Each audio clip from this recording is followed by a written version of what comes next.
The church bells had stopped ringing an hour ago.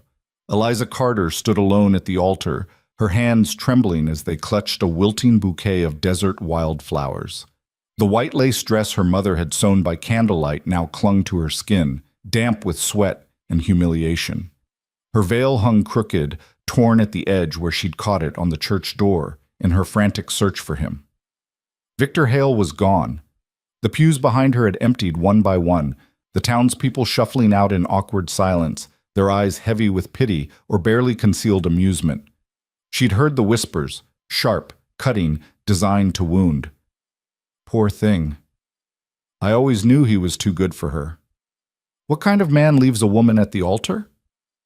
What kind of woman gets left? That last one cut the deepest. Eliza's best friend, Margaret, had tried to console her, wrapping a shawl around her shoulders and murmuring soft, useless words. But Eliza couldn't hear them. All she could hear was the silence where Victor's vows should have been, the silence where her future should have been. When the last person finally left, she stood alone in the chapel, staring at the empty space where he should have been standing. The preacher had awkwardly excused himself, muttering something about checking on the horses. Even he couldn't bear to witness her humiliation any longer. She wanted to scream, to cry, to collapse. Instead, she walked. Whoa. The sun was setting when Eliza finally stopped moving. She didn't know how far she'd gone. Miles, maybe. Her feet ached, her dress was shredded at the hem, and her carefully pinned hair had come loose, tumbling down her back in tangled waves. She'd kicked off her shoes somewhere along the way, delicate satin things that had no place in the wild. The frontier stretched endlessly around her, all red dust and sagebrush and jagged rock formations that looked like the bones of some long-dead giant. The sky was bruised purple and orange, the kind of beauty that would have taken her breath away if she had any breath left to give. She sank down onto a flat rock, her body finally giving out. Her hands were blistered, her throat was raw from the dry air. She hadn't brought water, hadn't brought anything, she'd just run. For the first time since the church, she let herself cry. Not the delicate, ladylike tears she'd been taught to produce at funerals and sad poetry readings. These were ugly, choking sobs that tore through her chest and left her gasping. She cried for the life she'd lost, for the man who'd promised her everything and delivered nothing, for the version of herself who'd believed him. When the tears finally stopped, the sky was fully dark. Eliza looked up at the stars, more stars than she'd ever seen in town, where the lanterns and fires dimmed their light. Out here, they blazed, infinite, indifferent.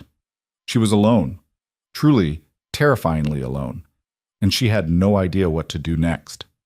The sound of hooves broke the silence. Eliza's head snapped up, her heart hammering.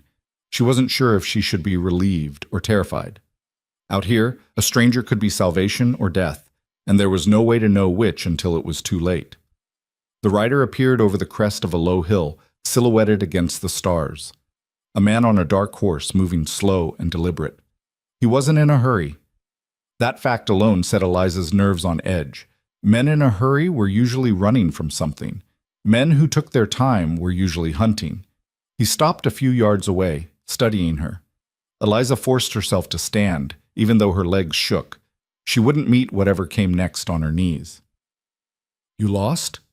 His voice was low, rough, like gravel underfoot. "No." Her voice came out stronger than she expected. "I know exactly where I am." "Do you?" It wasn't a question. The man swung down from his horse with an easy grace that spoke of years in the saddle. He was tall, taller than Victor, though that wasn't saying much.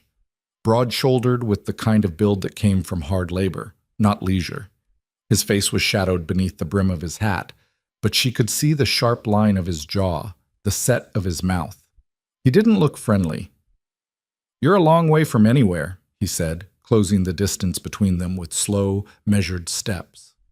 "And unless I'm mistaken, that's a wedding dress." Eliza's hands instinctively moved to smooth the ruined fabric, then stopped. What was the point? "It was," she said. "Was. The wedding didn't happen." "I can see that." He stopped a few feet away, close enough that she could see his eyes now. Dark, unreadable, scanning her like she was a problem to be solved. "You got family in town?" he asked. "No." Friends? Not anymore. Money? No. He let out a slow breath, something that might have been frustration or resignation. It was hard to tell. So you ran out into the desert in a wedding dress with no plan, no supplies, and no destination. That about sums it up. For a moment, he just looked at her. Then, to her surprise, the corner of his mouth twitched. Not quite a smile, but close. You're either brave or stupid, he said. Maybe both. Yeah. He tipped his hat back, revealing more of his face. It was a hard face, weathered by sun and wind, with lines around his eyes that spoke of squinting into too many harsh dawns.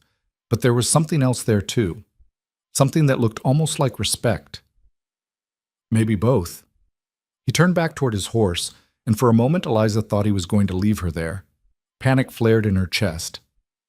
Wait. He paused, glancing back over his shoulder. Please.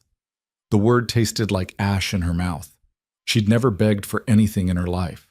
But pride was a luxury she could no longer afford. I need help. I can see that. Then help me. He studied her for a long moment, weighing something she couldn't see. What's your name? He asked. Eliza. Eliza Carter. Caleb Boone. He didn't offer his hand. I've got a ranch about 10 miles north of here. I need a wife. Eliza blinked. I'm sorry? A wife, he repeated, as if it were the most practical thing in the world.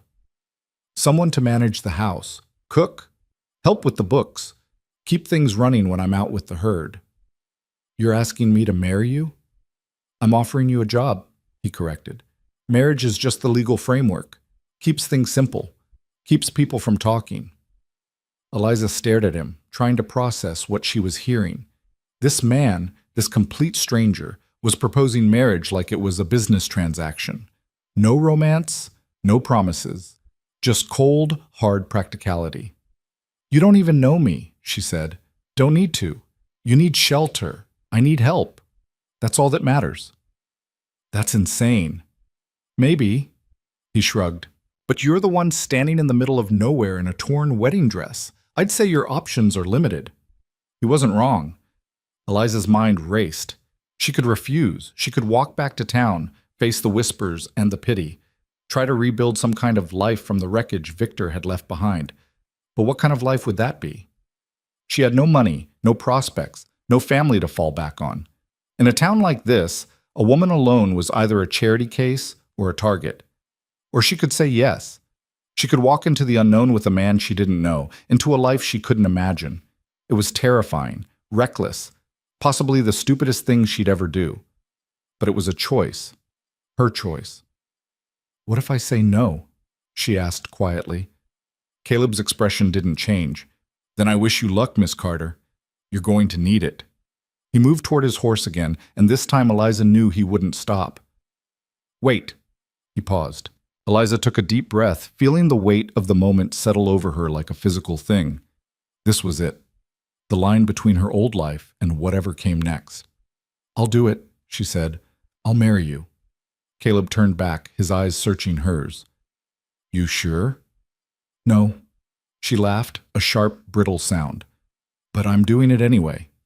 For the first time, something that might have been approval flickered across his face. Good enough, he said. Get on the horse. Nah. They rode through the night in silence. Eliza sat behind Caleb, her arms wrapped awkwardly around his waist, trying not to think about the fact that she was pressed against a stranger. The horse moved with a steady, ground-eating pace, and the desert rolled past in shadowy waves. The air grew colder, and Eliza shivered in her thin dress. Without a word, Caleb shrugged out of his jacket and handed it back to her. Thank you, she murmured, pulling it on. It smelled like leather and smoke, and something else. Something clean and sharp, like sage after rain. He didn't respond. As the miles passed, Eliza's exhaustion caught up with her. Her head drooped, and despite herself, she found her cheek resting against Caleb's back. She could feel the rise and fall of his breathing, steady and sure. It was strangely comforting. Just before she drifted off, she heard him speak. You'll be safe, he said quietly. I promise you that much. Eliza didn't answer. She wasn't sure she believed him, but she wanted to. Dawn was breaking when they finally arrived at the ranch. Eliza stirred as the horse slowed, blinking sleep from her eyes. The first thing she saw was the house, a low, sprawling structure built from rough-hewn timber and stone, with a wide porch that wrapped around the front. It wasn't grand, but it was solid, built to last. Beyond the house, the land stretched out in every direction, endless acres of open range dotted with cattle that looked like dark smudges against the pale grass. In the distance, she could see mountains, jagged peaks still capped with snow, even in late spring. It was beautiful and utterly isolated. Caleb dismounted and held out a hand to help her down. Eliza hesitated for just a moment before taking it. His grip was strong, calloused, and he set her on her feet with an efficiency that felt almost impersonal. "Welcome home," he said, though there was no warmth in his voice. Just fact. Eliza looked around, taking it all in. The barn, the corral, the well, the chicken coop. Everything was neat, organized, functional. This was a working ranch, not a homestead built for comfort. "Come on," Caleb said, leading her toward the house. "I'll show you around." The inside was as practical as the outside. A main room with a stone fireplace, a kitchen with a cast-iron stove, a heavy wooden table, and 2 bedrooms, one large, one small. The walls were bare except for a few hooks for coats and hats. No pictures, no decorations, no softness. "You'll take the smaller room," Caleb said, nodding toward it. "I'll stay in the other. We keep things separate. Clear boundaries." "Of course," Eliza said, though the words felt strange in her mouth. This was a marriage, wasn't it? Even if it was one in name only. Caleb seemed to read her thoughts. "This isn't about that," he said bluntly. "I'm not looking for a wife in the traditional sense. I'm looking for a partner. Someone I can count on. Someone who can hold their own." "I understand." "Do you?" Eliza met his eyes, lifting her chin. "I didn't come here expecting romance, Mr. Boone. I came here because I had no other choice. But I'm not going to be a burden. I'll earn my keep." Something shifted in his expression, just a flicker, but it was there. "Good," he said, "because out here there's no room for dead weight. You pull your share, or you don't survive. It's that simple. I'll manage." "We'll see." He left her then, heading back outside to tend to the horse. Eliza stood alone in the small, bare room, looking at the narrow bed, the single window, the empty walls. This was her life now. She sank down onto the bed, still wearing Caleb's jacket, and stared at the floor.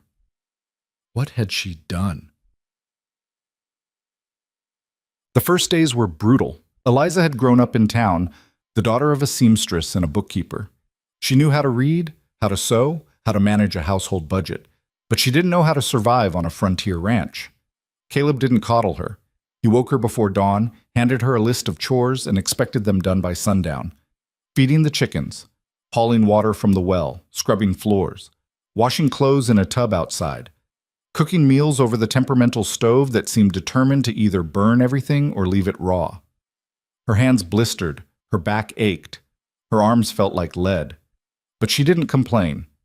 Caleb worked harder than she did, up before the sun and not stopping until long after dark. He mended fences, herded cattle, broke horses, repaired the barn roof. He moved with the kind of relentless efficiency that came from years of doing everything alone. He rarely spoke to her except to give instructions. When they ate, it was in silence. When they passed each other during the day, he might nod, but that was all. Eliza told herself it was fine. This was the deal. She hadn't expected warmth, but the loneliness was crushing. One evening, about a week after she'd arrived, Eliza was washing dishes when Caleb came in from the barn. He poured himself a cup of coffee and stood by the window, looking out at the darkening land. "You did good today," he said quietly. Eliza froze, a plate halfway to the drying rack. "What?" "The corral fence. I saw you fix the broken slat." "Oh." She set the plate down carefully. "It wasn't much." "It was something." He didn't look at her, but there was something in his tone, something that might have been approval, maybe even gratitude. "Thank you," Eliza said softly. Caleb nodded once, drained his coffee, and headed to his room. It wasn't much, but it was the first real acknowledgement he'd given her since she'd arrived. and somehow it made the loneliness a little easier to bear. 2 weeks in, the trouble started. Eliza was in the chicken coop gathering eggs when she heard the sound of hooves. She straightened, shading her eyes against the sun. 3 riders were approaching from the east, moving at an easy lope. Caleb appeared from the barn, his expression unreadable, but Eliza noticed the way his hand drifted toward the rifle leaning against the fence post. "Stay behind me," he said quietly as she approached. The riders stopped a few yards away. They were rough-looking men, the kind Eliza had learned to avoid in town. Unshaven, hard-eyed, with gun belts slung low on their hips. The one in front tipped his hat with exaggerated politeness. "Afternoon, Boone." "Jack." Caleb's voice was flat. "What do you want?" "Just passing through. Thought we'd check in, see how you're managing." "I'm managing fine." Jack's eyes slid past Caleb, landing on Eliza. His smile widened. "Well, well, you went and got yourself hitched. Didn't think you had it in you." My wife's none of your concern." "Wife, huh?" Jack leaned forward in his saddle, studying Eliza like she was livestock. "Pretty thing. Where'd you find her?" "Doesn't matter." "Sure it does. See, word around town is that a certain Miss Carter ran off after getting stood up at the altar. That wouldn't be her, would it?" Eliza's blood went cold. Caleb's jaw tightened. "I said it's none of your concern." "Easy, Boone, just making conversation." Jack's smile didn't reach his eyes. "But you might want to keep a closer eye on your herd. Heard there's been some trouble with rustlers lately. Would be a shame if you lost any cattle." "I can handle my own." "I'm sure you can." Jack tipped his hat again. "See you around, Mrs. Boone." The 3 men turned their horses and rode off, their laughter carrying on the wind. Caleb watched them until they disappeared over a rise. Then he turned to Eliza. "You know those men?" he asked. "No, but I know the type." "Stay away from them. And if they come back when I'm not here, you lock the doors and you don't open them for anyone. Understand?" Eliza nodded, her heart still pounding. Caleb picked up his rifle and headed back toward the barn. "Caleb?" He stopped, glancing back. What did he mean about rustlers? For a moment she thought he wouldn't answer. Then he sighed. "There's been trouble. Cattle going missing, fences cut, small ranchers getting squeezed out." He paused. "It's organized. Someone's running an operation, and they're not going to stop until they control all the land around here." "And you think those men are part of it?" "I know they are." "Then why didn't you—" "Because I'm one man, Eliza, and there's 3 of them, plus whoever else is backing them. I pick a fight I can't win, and we both end up dead." He walked away before she could respond. Eliza stood there, the basket of eggs still in her hands, and looked out at the horizon. For the first time since she'd arrived, she felt something other than exhaustion or loneliness. She felt afraid. That night, Eliza couldn't sleep. She lay in her narrow bed, staring at the ceiling, listening to the sounds of the ranch. The wind, the distant lowing of cattle, the creak of the house settling. And underneath it all, the faint sound of Caleb moving around in the other room. She wondered if he was sleeping, if he ever slept, or if he spent his nights like this, awake and watchful, waiting for the next threat to appear. She thought about the men who'd come today, about the way they'd looked at her, at the ranch, like they were already planning how to take it. And she thought about Victor, not with longing or heartbreak, but with a sharp, sudden clarity. Victor had wanted a wife who would make him look good, who would smile and nod and never ask questions, who would be an ornament, not a person. Caleb wanted a partner. He'd been clear about that from the start, and even though their relationship was distant, even though he barely spoke to her, he'd never once treated her like she was less than him. He'd given her work, yes, hard work, but he'd also given her respect. And in a strange way, that meant more than all of Victor's pretty words ever had. Eliza rolled onto her side, pulling the rough blanket up to her chin. She didn't know what the future held, didn't know if she'd survive out here, didn't know if the rustlers would come back, didn't know if she and Caleb would ever be more than 2 strangers sharing a roof. But for the first time since the church, she felt something that might have been hope, not for rescue, for the chance to prove herself. The days turned into weeks, and Eliza began to find her rhythm. She learned to read the sky for weather, to tell when a chicken was sick, to bake bread that didn't come out like a brick. She learned to milk the cow without getting kicked, to chop wood without blistering her hands as much, to mend a fence post so it would hold. Caleb still didn't talk much, but he started leaving her small signs of acknowledgement. A cup of coffee already poured when she woke up. A stack of firewood he'd chopped and left by the stove. A book, battered and old but still readable, left on the kitchen table one morning with no explanation. It wasn't warmth exactly, but it wasn't coldness either. It was something. One afternoon, Eliza was in the kitchen when she heard shouting from the barn. She dropped the knife she'd been using to peel potatoes and ran outside. Caleb was in the corral, working with a young stallion. The horse was wild-eyed and bucking, hooves flashing dangerously close to Caleb's head. But he didn't back down. He moved with the horse, speaking in low, steady tones, waiting for the moment when the animal's fear would break. Eliza watched, her heart in her throat, as Caleb finally got a hand on the horse's neck. The stallion shuddered, still tense, but no longer fighting. "Easy," Caleb murmured. "Easy now. Nobody's going to hurt you." Slowly, carefully, he ran his hand down the horse's flank. The animal's breathing steadied. It was the gentlest Eliza had ever seen him.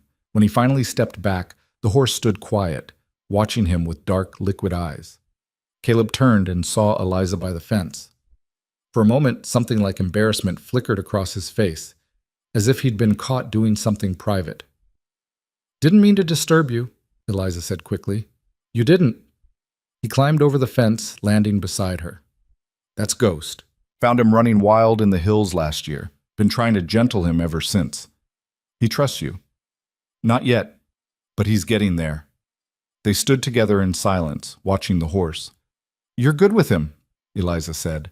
Caleb shrugged. "Horses are easier than people. You just have to be patient, consistent. Show them you're not a threat." "Is that how you see me?" Eliza asked before she could stop herself. "As a threat?" Caleb looked at her, surprised. "No." "Then why do you keep me at arm's length?" For a long moment he didn't answer. Then he sighed, leaning against the fence. "Because the last person I let close," he said quietly, "left me with nothing but scars." Eliza's breath caught. "What happened?" "Doesn't matter. It was a long time ago." He pushed off the fence, heading toward the barn. "I made a rule after that. Don't get attached. Don't expect anything. Keep things simple. And I complicate things." He paused, glancing back. "You're here, aren't you? That's complicated enough." He disappeared into the barn, leaving Eliza alone with the wind and the quiet horse. She didn't know what had happened to him, didn't know who had hurt him badly enough to make him build walls this high. But she understood walls.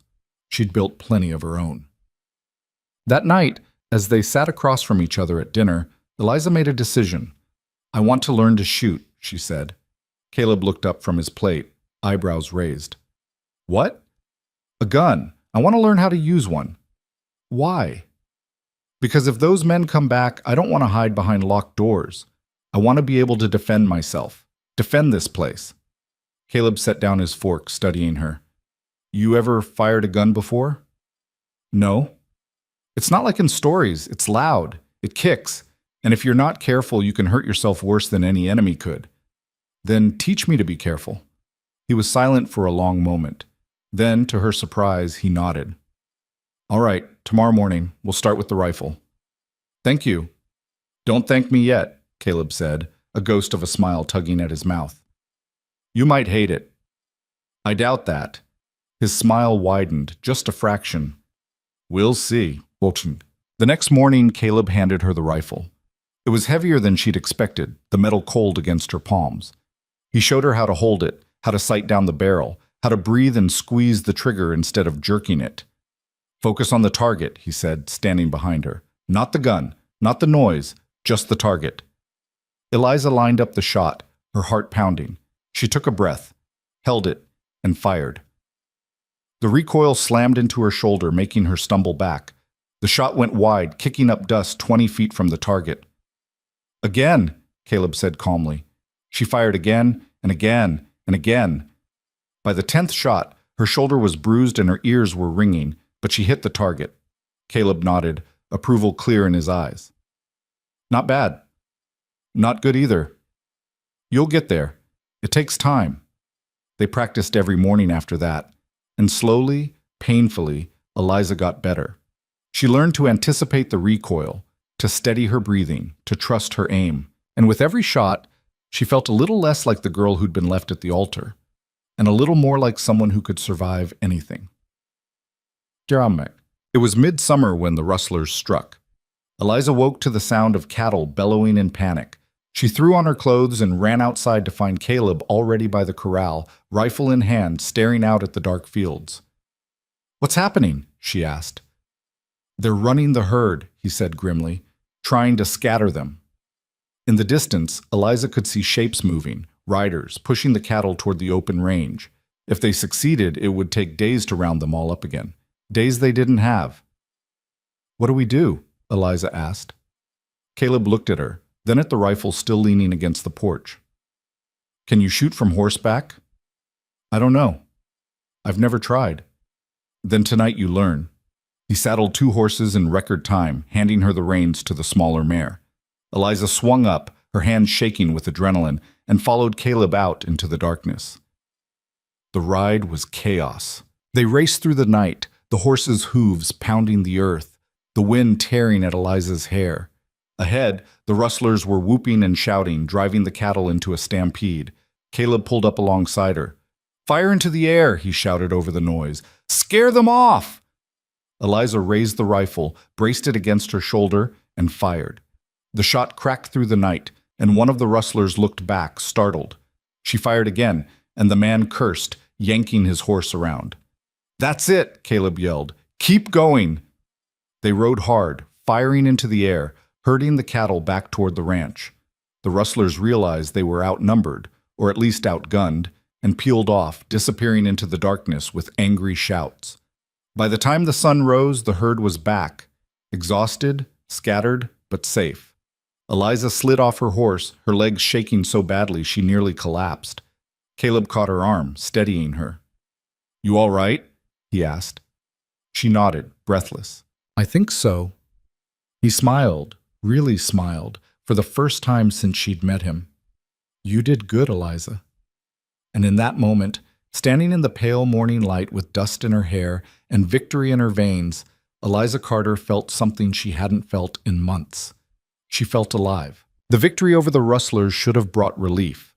Instead, it brought tension that settled over the ranch like a storm cloud that refused to break. Caleb spent the next 3 days riding the perimeter, checking fences, looking for signs of another attack. He came back each night later than the last, his face drawn, his eyes hard.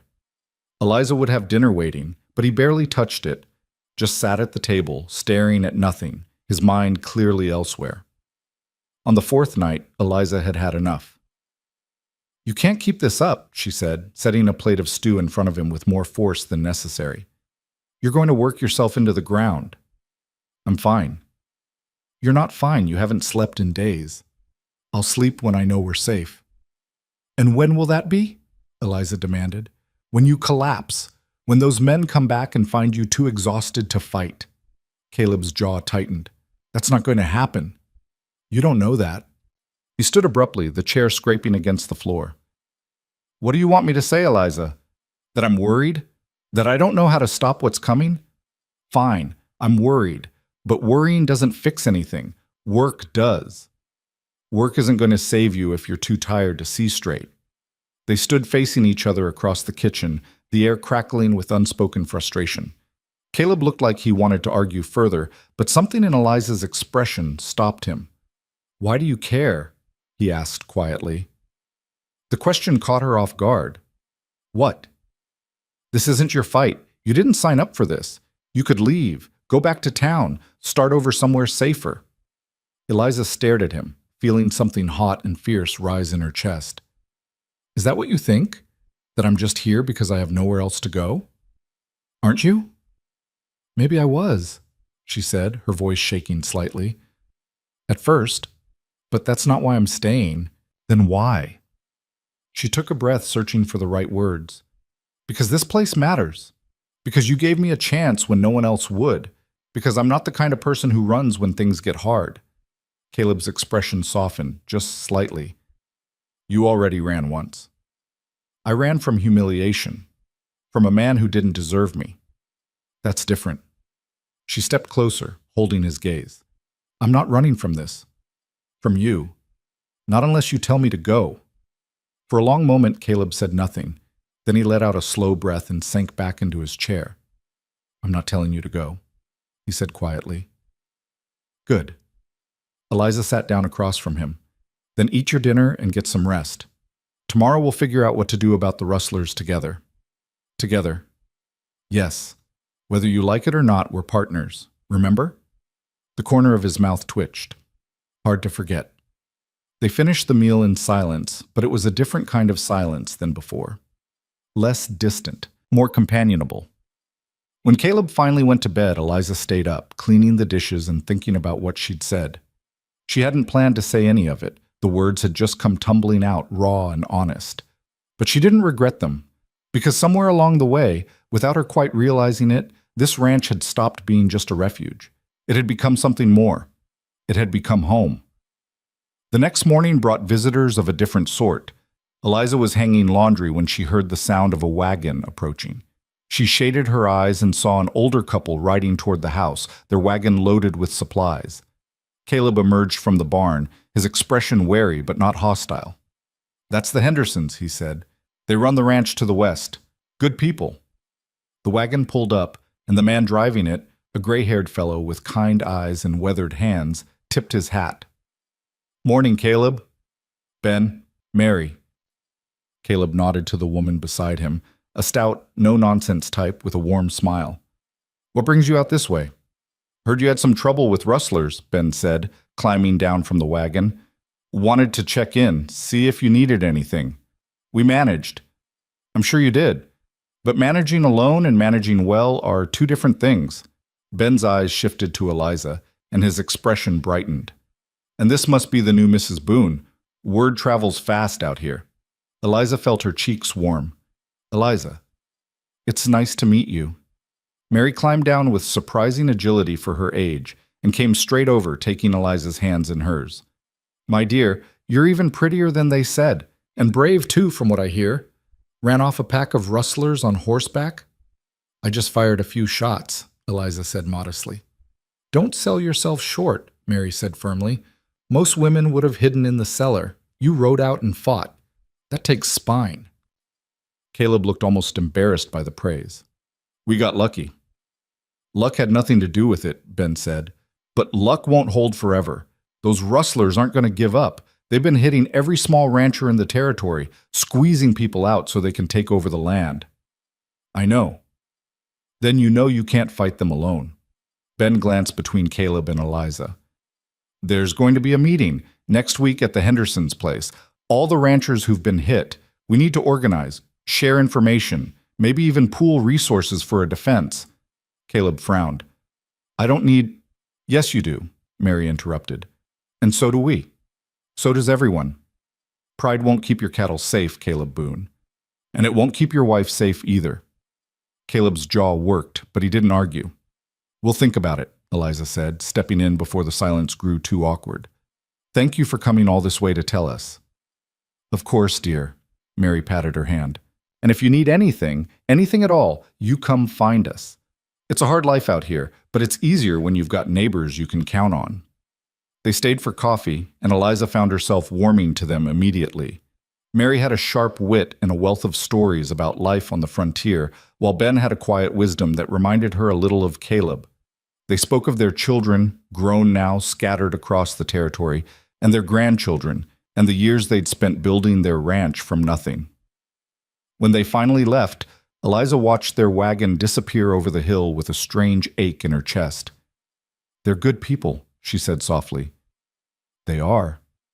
Caleb stood beside her, his arms crossed. But they're right. We can't do this alone. So we'll go to the meeting? He hesitated, then nodded. We'll go. The week passed in a blur of preparation. Caleb spent every spare moment reinforcing the ranch's defenses, fixing weak spots in the fence, setting up better vantage points, even rigging a simple alarm system using bells and tripwire that would alert them if anyone approached at night. Eliza helped where she could, but she also focused on something else, improving her shooting. Every morning, before the sun was fully up, she practiced. Caleb had set up targets at varying distances, and she worked her way through them methodically, learning to compensate for wind and distance and her own nerves. One morning, Caleb joined her carrying his own rifle. He didn't say anything, just took up a position beside her and started shooting. They fell into a rhythm, the crack of gunfire punctuating the quiet dawn. When they paused to reload, Caleb glanced at her targets. "You're getting better," he said. "Still not as good as you. You don't need to be as good as me. You just need to be good enough to make someone think twice." Eliza chambered another round. "And if they don't think twice, then you make them regret it." She fired, and this time the bullet punched through the center of the target. Caleb made a sound that might have been approval. "What made you so good with a gun?" Eliza asked, lowering the rifle. Caleb was quiet for a moment. "Necessity. I grew up in rough country. My father taught me to shoot before I could read. Said a man who couldn't defend himself wasn't much of a man." "And your mother?" His expression shuddered. "She died when I was 10. Fever took her." "I'm sorry." "It was a long time ago." He raised his rifle again, ending the conversation. But Eliza filed the information away. Another small piece of the puzzle that was Caleb Boone. The night before the meeting, Eliza couldn't sleep. She lay in bed, listening to the wind rattle the shutters, thinking about what tomorrow might bring. Would the other ranchers be willing to work together? Or would pride and stubbornness tear them apart before they even had a chance to fight back? She must have dozed off eventually because she woke to the smell of coffee and the sound of Caleb moving around in the kitchen. When she emerged, he was already dressed, his rifle cleaned and ready by the door. "You're up early," she said. "Couldn't sleep." "Me neither." They shared a look of mutual understanding. The ride to the Hendersons' ranch took most of the morning. The land gradually shifted from open range to rolling hills dotted with scrub oak and juniper. The Hendersons' place was larger than Caleb's, with a main house, a bunkhouse for hired hands, and a big barn that looked like it had weathered 100 storms. There were already a dozen horses tied up outside when they arrived. Caleb helped Eliza down from her horse, and they walked together toward the barn, where voices drifted out through the open doors. Inside, a group of ranchers had gathered around a makeshift table, really just planks laid across sawhorses. Ben Henderson stood at one end, talking in low tones with a tall, lean man Eliza didn't recognize. Mary was pouring coffee from a huge pot, greeting each arrival with a warm smile. When Caleb and Eliza entered, the conversations died down. All eyes turned to them. "Caleb," Ben said, his face lighting up. "Glad you could make it." "And Mrs. Boone, welcome." Eliza nodded, acutely aware of the scrutiny. Some of the faces were curious, others skeptical. One man in particular, a burly fellow with a thick beard, looked openly hostile. "Didn't know we were letting women into war councils now," the man said, his tone dripping with condescension. Caleb's expression went cold. "My wife's been riding and shooting beside me. She's earned her place here more than most." "Your wife, huh?" The man smirked. "Heard she got left at the altar a few months back. Must have been desperate to marry a hermit like you." The room went dead silent. Caleb took a step forward, his hand moving toward his belt. But Eliza put a hand on his arm, stopping him. "You're right," she said calmly, looking the man straight in the eye. "I was desperate enough to leave behind a man who was all talk and no substance. So I came out here and found one who actually knows how to work, how to fight, how to stand by his word." She paused. "Can you say the same?" A few of the other ranchers chuckled. The bearded man's face flushed red, but he didn't respond. Ben cleared his throat. "All right, let's settle down and get to business. We're all here for the same reason. The rustlers are bleeding us dry, and if we don't do something, we'll all lose everything we've built." The conversation shifted, and Eliza found herself a chair near the back, content to listen. The ranchers talked about losses, cattle stolen, fences cut, barns burned. The pattern was clear. The rustlers were systematic, targeting isolated ranches and overwhelming them with numbers. "They're not just stealing," one rancher said bitterly. "They're trying to drive us out, make us sell cheap so someone can buy up the land." "Who?" Caleb asked. "That's the question, isn't it?" Ben said. "No one knows for sure, but there's been talk of a syndicate moving in from back east. Rich men who want to turn this whole territory into one big cattle empire. And we're in the way, another rancher added. So what do we do? Eliza asked, surprising herself. All eyes turned to her again. I'm sorry, I don't mean to intrude, but sitting here talking about the problem doesn't solve it. We need a plan. Ben nodded approvingly. The lady's right. We need to organize patrols, share information. If they hit one of us, the others ride to help. That's all well and good, the bearded man, Eliza had learned his name was Tucker, said. But what happens when they come with 20 men instead of 5? We gonna ride into a slaughter? We set traps, Caleb said quietly. Everyone turned to look at him. They're predictable. They scout, they wait for the right moment, then they strike fast. But if we know they're coming, we can be ready. Turn their tactics against them. How? Tucker demanded. Lookouts, alarm systems, and we hit back hard. Make it cost them more than it's worth. The room buzzed with murmured conversation. Some of the ranchers looked intrigued. Others looked doubtful. It's risky, Ben said, but it might be our best shot. They talked for another hour, hashing out details. Who would patrol which areas? How to signal for help? What to do if someone was attacked? By the time they finished, the sun was sinking low, and Eliza's head was spinning with information. As they prepared to leave, Mary pulled Eliza aside. You did well in there, she said. Don't let men like Tucker make you doubt yourself. You belong here as much as any of them. Thank you, Eliza said. That means a lot. Mary squeezed her hand. And take care of that husband of yours. He's a good man, but he carries too much alone. He needs someone like you. Eliza didn't know what to say to that, so she just nodded. The ride home was quiet. The sky had turned a deep purple, and stars were beginning to appear. Eliza's body ached from the long day, but her mind was restless. You didn't have to defend me, Caleb said suddenly. Eliza glanced at him. What? With Tucker. I could have handled it. I know, but I wanted to. She paused. He wasn't just insulting me. He was insulting you too. And I wasn't going to let that stand. Caleb was silent for a moment. Then he said, Thank you. You're welcome. They rode a little further, and then Caleb spoke again. You asked a good question back there, about what we do. Most people would have just sat quiet. I'm not most people. No, Caleb said, and there was something in his voice, something warm, almost fond. You're not. The compliment settled over Eliza like a blanket, warming her from the inside out. 2 days later, the alarm bells rang in the middle of the night. Eliza bolted upright, her heart hammering. She grabbed her rifle, always kept loaded now, always within reach, and ran to the window. Outside, she could see shadows moving near the corral. Caleb burst into her room without knocking. Stay low, and don't shoot unless you're sure of your target. Where are you going? To see what we're dealing with. Not alone, you're not. He looked like he wanted to argue, but there was no time. Together they slipped out the back door and made their way toward the barn, keeping to the shadows. There were 3 men this time, trying to open the corral gate. One of them had a torch, the flame casting flickering light across their faces. Eliza recognized one of them. It was Jack, the man who'd come by weeks ago with his veiled threats. Caleb raised his rifle, taking aim. But before he could fire, one of the horses, Ghost, the wild stallion, let out a shrill whinny and reared, startling the rustlers. Who's there? Jack shouted, drawing his gun. Caleb fired a warning shot into the air. Get off my land! The rustlers scattered, but Jack held his ground, peering into the darkness. That you, Boone? Thought you'd learned your lesson. Only lesson I learned is that you're all cowards who can't fight fair. Jack laughed.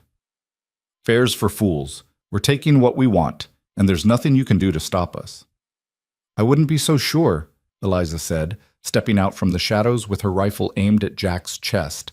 Jack's eyes widened in surprise. Then he grinned. Well, well, the little lady's got teeth. More than teeth, Eliza said. Now drop your gun and get out, or I'll drop you instead. For a moment, Jack looked like he might call her bluff, but something in her eyes must have convinced him otherwise. He holstered his gun slowly, his grin fading. This isn't over, he said. No, Caleb agreed. It's not. But next time you come here, You better bring more than 3 men, because we're ready for you. Jack spat on the ground and turned, whistling for his companions. They mounted up and rode off into the darkness, their laughter echoing back across the empty land. When they were gone, Eliza lowered her rifle, her hands shaking. "You all right?" Caleb asked. "I think so." She let out a shaky breath. "I really thought I was going to have to shoot him." "Would you have?" Eliza met his eyes. "Yes." Caleb nodded, something like pride in his expression. "I believe you."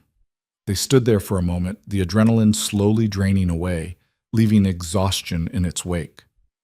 "This is going to get worse, isn't it?" Eliza asked quietly. "Yeah," Caleb said.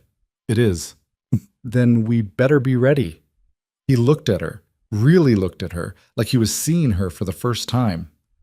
"You're not the same person who showed up here in a torn wedding dress." "No," Eliza agreed. "I'm not." "Good," Caleb said. And then to her surprise, he smiled. "Because I like this version better." Warmth bloomed in Eliza's chest, unexpected and fierce. She wanted to say something, to tell him that she liked this version of herself better too, that she was grateful for the chance to become it. But the words stuck in her throat, so she just smiled back. And for now, that was enough. The raids continued over the next few weeks, but they were more cautious now. The rustlers knew the ranchers were organizing, and they adjusted their tactics. Instead of direct attacks, they focused on sabotage, cutting fences, poisoning water sources, setting small fires that had to be put out before they spread. It was exhausting, demoralizing work, but it also brought the ranchers closer together. They set up a rotation of patrols, with riders from different ranches checking in on each other regularly. Information flowed freely now, sightings of strangers, unusual activity, anything that might signal an attack. Eliza found herself in the middle of it all, riding out with Caleb on patrols, helping coordinate supply runs, even tending to injuries when fights broke out. The other ranchers' wives had started coming by, bringing food and gossip and companionship. Eliza discovered that she liked these women, tough, practical, with a dark sense of humor born from years of hard living. She was becoming part of a community, and it felt good. One evening, Caleb came home with news. "Ben got word from a contact in town," he said, his expression grim. "The rustlers are planning something big, a coordinated attack on multiple ranches at once." Eliza's stomach dropped. "When?" "Soon. Maybe a week. Maybe less." "Then we need to be ready." "We will be." Caleb hesitated, then reached out and took her hand. The gesture was so unexpected that Eliza froze. "But if things go bad, I want you to promise me something." "What?" "Promise me you'll run. Get on a horse and ride for the Hendersons. Don't look back." Eliza pulled her hand away, anger flaring. "Absolutely not." "Eliza, no, I'm not running. Not from this. Not from you. We stand together or we don't stand at all." "This isn't about pride. It's about survival." "It's about both," Eliza shot back. "And I'm not leaving you to face this alone, so stop asking." They stared at each other, locked in a battle of wills. Finally, Caleb sighed, running a hand through his hair. "You're the most stubborn woman I've ever met," he said. "Good thing you married me then." Despite everything, he laughed. It was a short, rough sound, but genuine. "Yeah," he said. "I guess it is." That night, as Eliza lay in bed, she thought about what Mary had said, about Caleb carrying too much alone, about him needing someone like her. And she realized, with a clarity that took her breath away, that she needed him too. Not because he'd saved her, but because he'd given her the space to save herself. And somewhere in that space, she'd found something she never expected. She'd found a partner, an equal, someone who saw her strength and respected it, even when it challenged him. She'd found someone worth fighting for. The storm was coming. Eliza could feel it in the air, in the tension that crackled through every conversation, every glance. But when it broke, she would be ready. They both would be. The warning came 3 days later, delivered by a young ranch hand who rode his horse nearly to death, getting there. Eliza saw him coming from the kitchen window, the horse lathered and stumbling, the rider slumped forward in the saddle.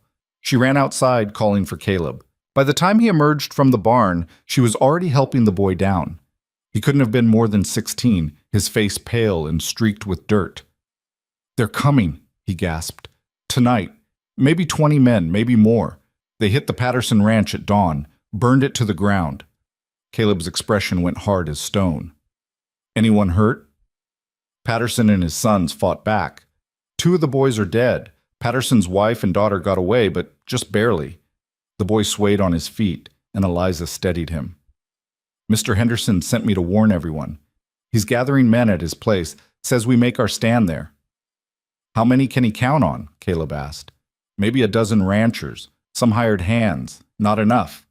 The boy looked up at Caleb with desperate eyes. "But it's all we got." Caleb was quiet for a long moment, his jaw working. Then he nodded. "Tell Ben we'll be there. Give us an hour to prepare." The boy nodded and would have collapsed if Eliza hadn't caught him. "Get him some water," Caleb said, "and food if he can keep it down. His horse needs tending too." Eliza guided the boy into the house while Caleb disappeared into the barn. Her mind was racing. Tonight. They were coming tonight. She'd known it was inevitable, but knowing and facing it were 2 very different things. She got the boy settled with bread and water, then went to find Caleb. He was in the barn, checking ammunition, his movements quick and efficient. "What do you need me to do?" she asked. He looked up and something flickered in his eyes, fear, maybe, or regret. "Pack light. Essentials only. We might not be coming back here for a while." "And if we don't come back at all?"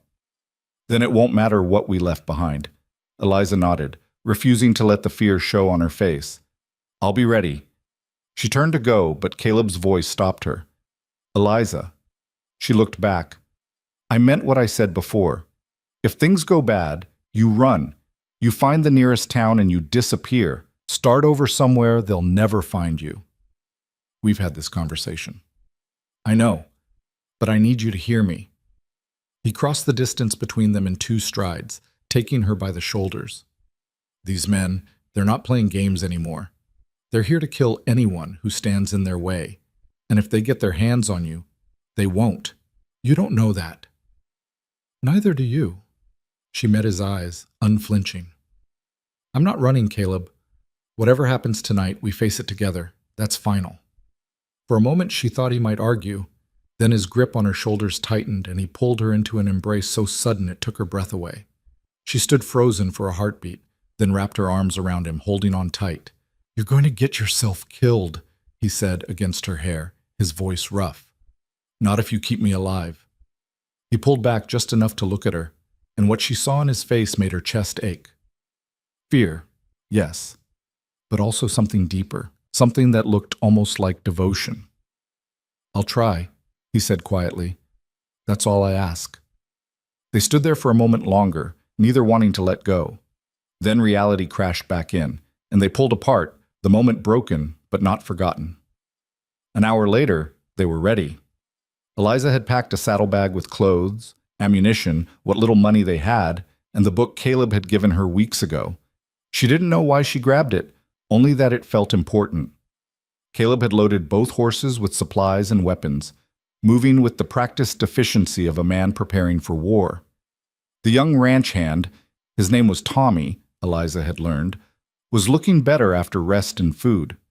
Caleb sent him ahead with fresh horse, telling him they'd follow within the hour. When he was gone, Caleb did one final check of the ranch. He let the chickens loose, opened the corral gates so the horses could flee if they needed to, scattered the cattle so they wouldn't be easy targets. It was like watching someone say goodbye to a life they'd built with their bare hands. Eliza stood on the porch, looking at the house that had become her home, the kitchen where she'd learned to cook, the bedroom where she'd spent so many sleepless nights, the land that had tested her and forged her into someone stronger. "Ready?" Caleb asked, appearing beside her. "No," she said honestly. "But let's go anyway." They rode hard toward the Henderson Ranch, the sun sinking lower with every mile. The landscape was bathed in orange and gold, beautiful and terrible, like the world itself was holding its breath. When they arrived, chaos greeted them. The Henderson place had been transformed into a fortress. Wagons had been overturned to create barricades, windows had been boarded up with gun slots cut through, and men were everywhere, checking weapons, filling water barrels, digging trenches. Eliza counted at least 15 armed men, maybe more inside the house. Ben Henderson met them at the gate, his face grim but determined. "Glad you made it. We're going to need every gun we can get." "How long do we have?" Caleb asked, dismounting. "Could be an hour, could be 3. Scouts said they were gathering at the old Miller property, about 10 miles east. Once they move, they'll move fast." "What's the plan?" Ben gestured toward the main house. "We hold here. They want a fight, we give them one. But on our terms, in a place we can defend. And if they try to burn us out, then we've got water ready. And if it comes to it, we've got a fallback position in the root cellar. Women and children go there first." Eliza bristled at that, but said nothing. Now wasn't the time to argue about where she belonged. Caleb seemed to read her thoughts. "Eliza shoots better than half the men here. She stays with me." Ben looked surprised, but nodded. "Your call, but keep her back from the front line."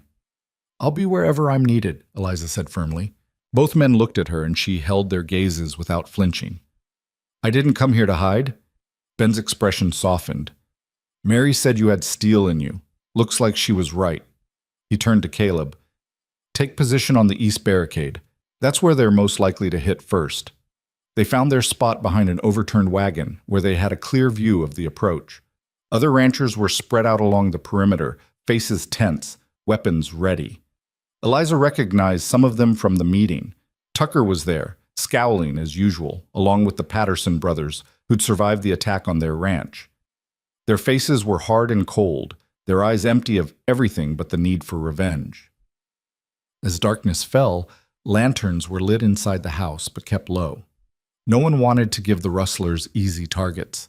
The night sounds of the frontier, crickets, distant coyotes, the wind in the grass, seemed unnaturally loud in the waiting silence. Caleb checked his rifle for the 3rd time, then glanced at Eliza. "You remember what I taught you? Breathe, aim, squeeze, don't pull. And if someone gets close?" "The revolver, center mass, don't hesitate." He nodded, satisfied. Then he reached out and took her hand, squeezing it once. "Whatever happens, I want you to know." The shot rang out before he could finish. Instantly, chaos erupted. Muzzle flashes lit up the darkness as riders thundered toward the ranch from multiple directions. The rustlers were shouting, firing wildly, trying to overwhelm them with noise and speed and sheer numbers. "Hold your fire!" Ben's voice carried over the chaos. "Wait for clear shots!" Eliza raised her rifle, her heart hammering so hard she could barely breathe. Shapes materialized out of the darkness. Men on horseback, at least 20, maybe 30. Far more than they'd expected. "Now!" Ben shouted. The night exploded with gunfire. Eliza picked her target, a rider coming straight at their position, and fired. The man jerked in his saddle but didn't fall. She fired again, and this time he went down, his horse veering away.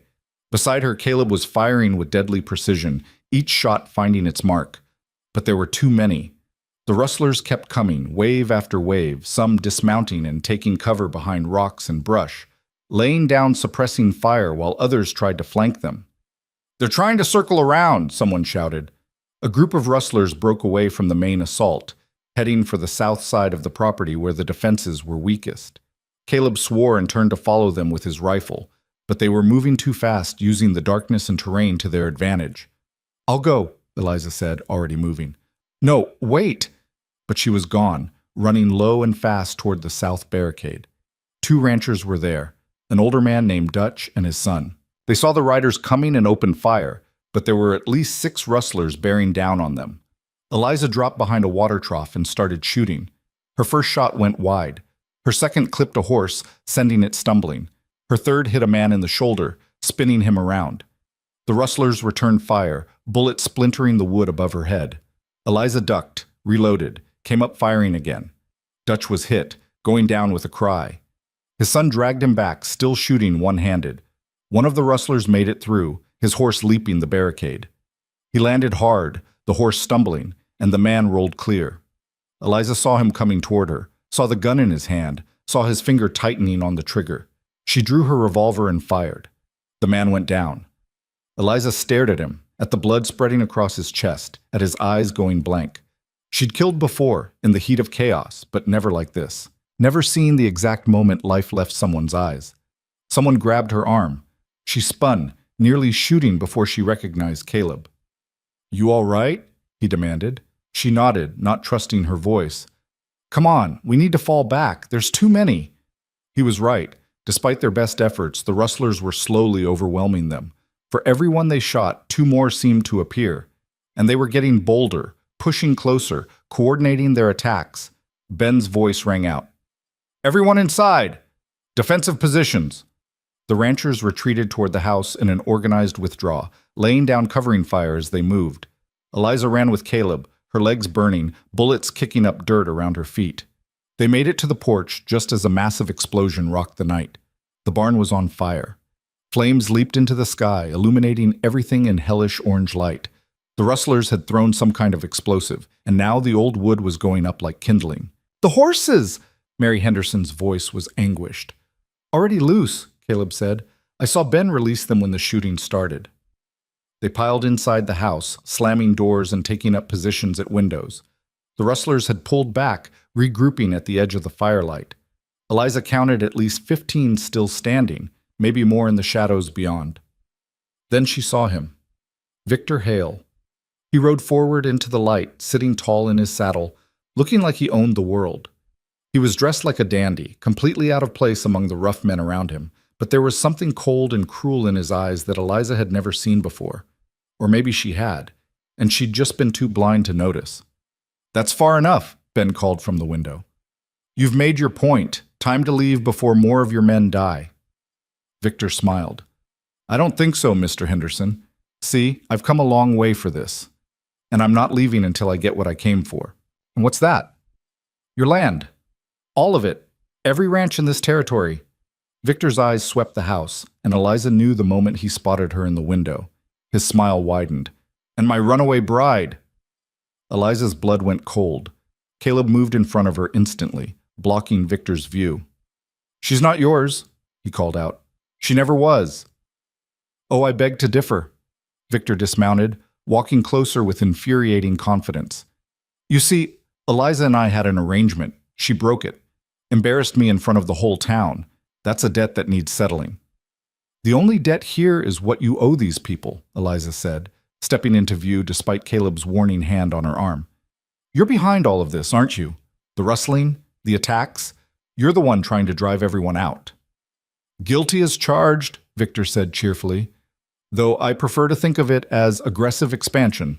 I've got investors back east who want to turn this territory into the biggest cattle operation west of the Mississippi. And these stubborn fools were standing in the way." "So you decided to kill them?" "I decided to give them a choice, sell cheap and leave with their lives, or stay and lose everything." He spread his hands. "Most chose poorly." "You're insane," Eliza said. "I'm ambitious. There's a difference." Victor took another step closer. "Now, here's what's going to happen. You're going to come out here, get on a horse, and ride back to town with me. We'll have a proper wedding. I've already got the preacher lined up. And in exchange, I'll let everyone here live. They can even keep their ranches, well, most of them anyway. I'd rather die." "That can be arranged too." Victor's smile vanished. "But think about all these good people, the Hendersons, your husband, all those children cowering in the cellar. Their blood will be on your hands, Eliza, all because you're too proud to do what's right." "Don't listen to him," Caleb said quietly. "He's lying. Even if you went with him, he'd kill us all anyway." Victor laughed. "Smart man, that one. Too bad he didn't teach you the same wisdom, Eliza." Ben Henderson's voice cut through the standoff. "We're not giving you anything. Not the land, not the lady, not one more inch. You want this ranch, you'll have to take it over our dead bodies." "Oh, I will," Victor said pleasantly. "I absolutely will." He turned and walked back toward his horse. "You've got 5 minutes to reconsider. After that, we burn this place to the ground, with all of you in it." He mounted up and rode back to his men, who were already preparing torches. Inside the house, everyone was talking at once.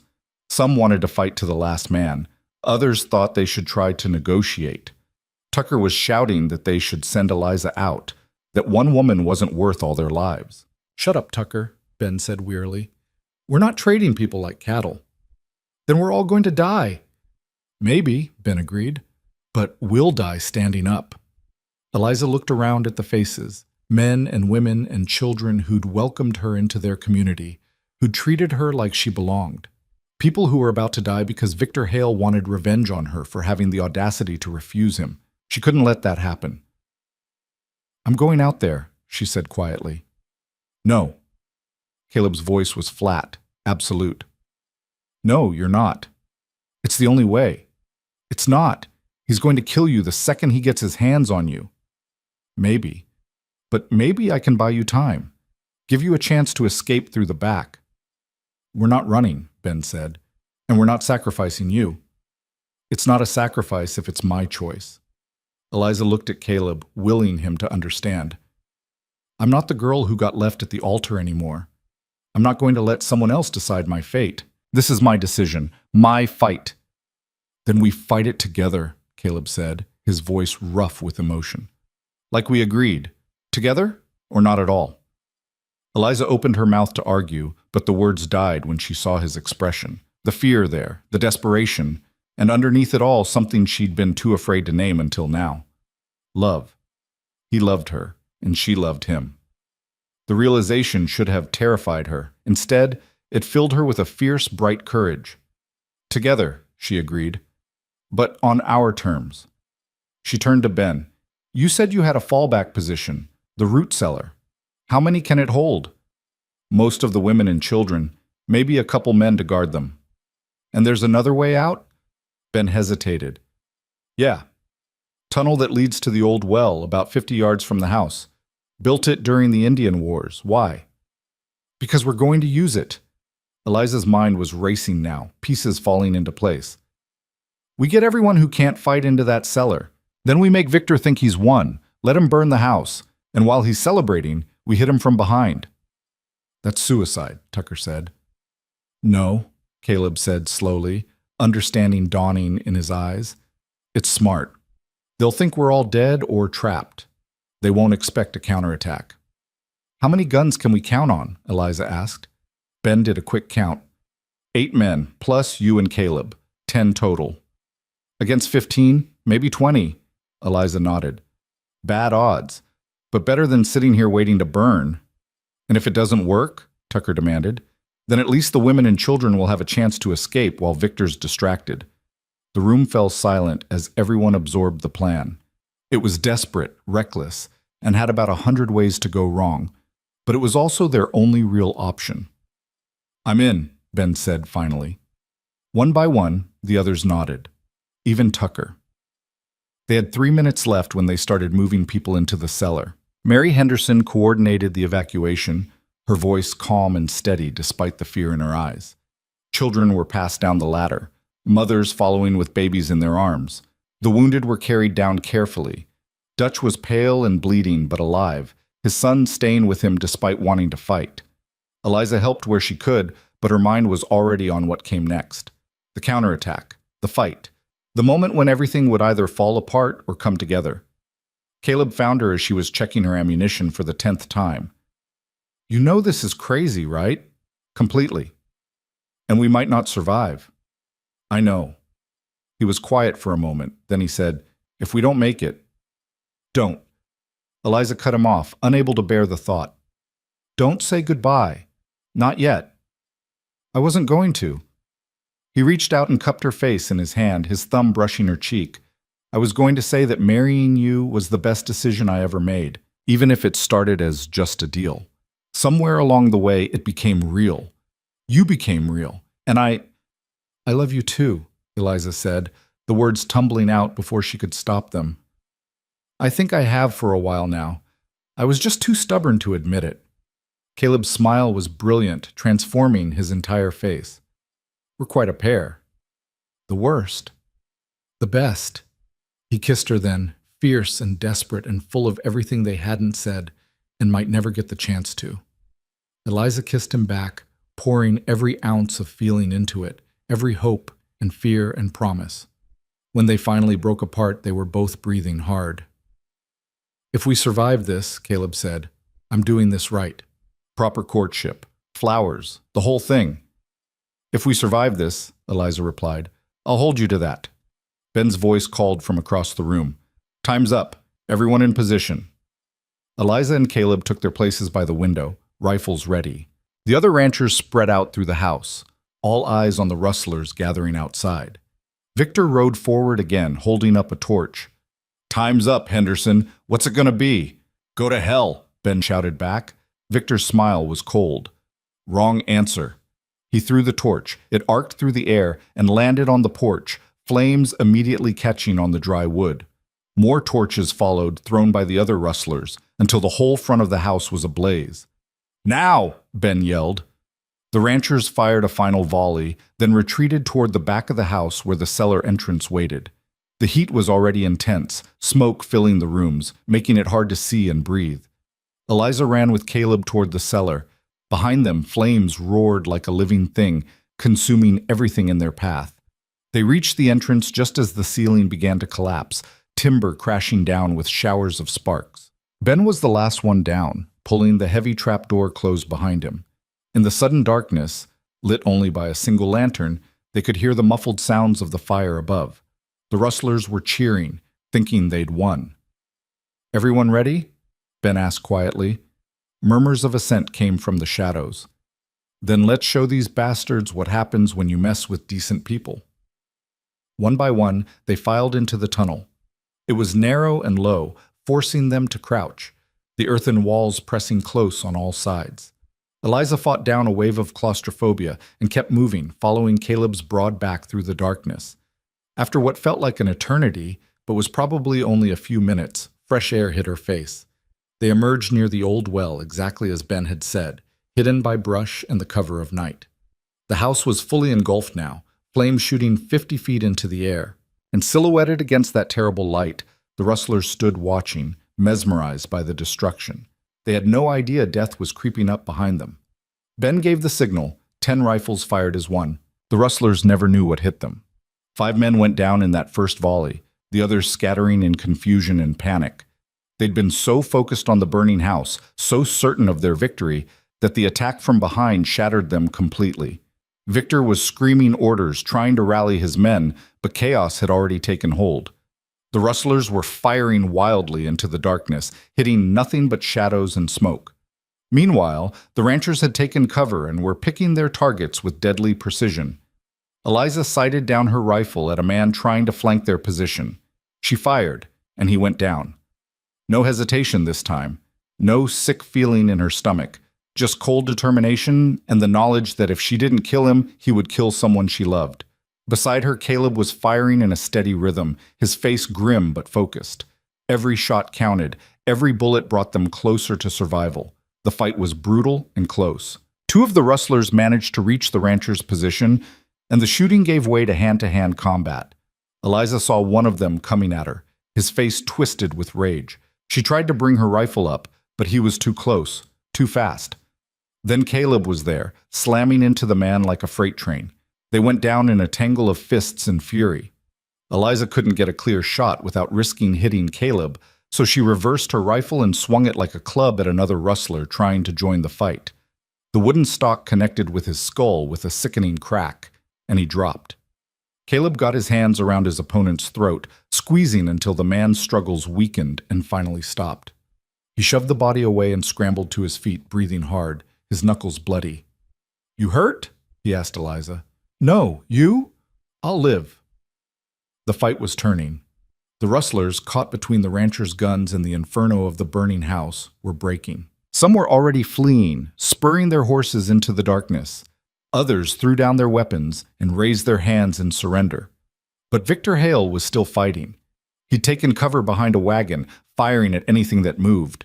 His face was no longer handsome and composed. It was twisted with rage and desperation, the mask finally stripped away to reveal the ugly truth beneath. "This is your fault!" he screamed at Eliza, his voice breaking. "All of this! You should have just done what you were told. You should have married me." "I'd rather burn," Eliza called back. Victor rose from cover, his gun trained on her. "Then burn you will." Caleb was already moving, putting himself between Eliza and the gun. But he was too far away, and Victor's finger was already tightening on the trigger. The shot rang out. But it wasn't Victor who fired. He staggered, looking down in confusion at the blood spreading across his chest. Behind him, one of his own men, Jack, the one who'd led the earlier raids, lowered his smoking gun with a disgusted expression. "I didn't sign up to die for your pride," Jack said flatly. "We're done here." Victor tried to speak, but blood bubbled from his lips instead of words. He took one stumbling step, then another, before collapsing face first in the dirt. Jack looked around at the remaining rustlers. "Anyone else want to keep fighting? Or are we smart enough to know when we're beat?" Weapons clattered to the ground. The fight was over. For a long moment, no one moved. The only sounds were the crackling of the dying fire and the ragged breathing of exhausted men. Then Ben Henderson let out a whoop that was half laugh, half sob. "We did it," he said, wonder in his voice. "We actually did it." The ranchers started emerging from their positions, checking the wounded, securing the prisoners. Eliza stood frozen, her rifle still clutched in her hands, staring at Victor's body. After everything, all the fear, all the running, all the fighting, it was over, just like that. She felt Caleb's hand on her shoulder, warm and solid. "Eliza." She turned to him, and whatever he saw on her face made him pull her into his arms. She went willingly, pressing her face against his chest, breathing in the smell of gunpowder and smoke and him. She wasn't crying. She wasn't shaking. She just needed to feel him alive and whole and real. "It's over," he murmured against her hair. "It's really over." "I know." Her voice was muffled against his shirt. "I just can't quite believe it yet." "Believe it." He pulled back enough to look at her, his hands framing her face. "You're safe. We're safe. And that bastard can never hurt you again." Eliza nodded, finally letting herself feel the weight of what had just happened. The fear, the violence, the terrible, beautiful fact that they'd survived. She looked past Caleb at the burning house, the Henderson home, the place where she'd shared meals and laughter, where she'd been welcomed into this community, was gone. Nothing left but ash and ember and memory. Mary Henderson stood watching it burn, Ben's arm around her shoulders. Her face was streaked with soot and tears, but when she caught Eliza looking, she managed a watery smile. "It's just a house," she said, her voice steady despite everything. "We can build another. What matters is we're all alive." Ben nodded, though his jaw was tight. "She's right. Long as we've got each other, we can rebuild. All of us together." The other ranchers murmured agreement, gathering closer. In the firelight, their faces were exhausted and battered, but there was something else there too, something fierce and unbreakable. Hope. They'd face the worst and come through it, and if they could survive this, they could survive anything. The next hours passed in a blur of activity. The prisoners were bound and placed under guard. The wounded were tended. Miraculously, only 3 of the ranchers had been seriously hurt, and none fatally. The bodies of the dead rustlers, including Victor, were laid out away from the house. Someone would have to ride to town come morning, fetch the law, explain what had happened. But for now, they were content to simply breathe and exist and be grateful they could do both. As dawn began to paint the eastern sky pink and gold, Eliza found herself sitting on the ground near what was left of the well, bone-tired but unable to sleep. Caleb settled beside her without a word, and they watched the sun rise together in silence. "What happens now?" Eliza asked finally. "Now?" Caleb considered. "Now we pick up the pieces. Help the Hendersons rebuild. Get our own ranch back in order. See what kind of life we can make." "Just like that?"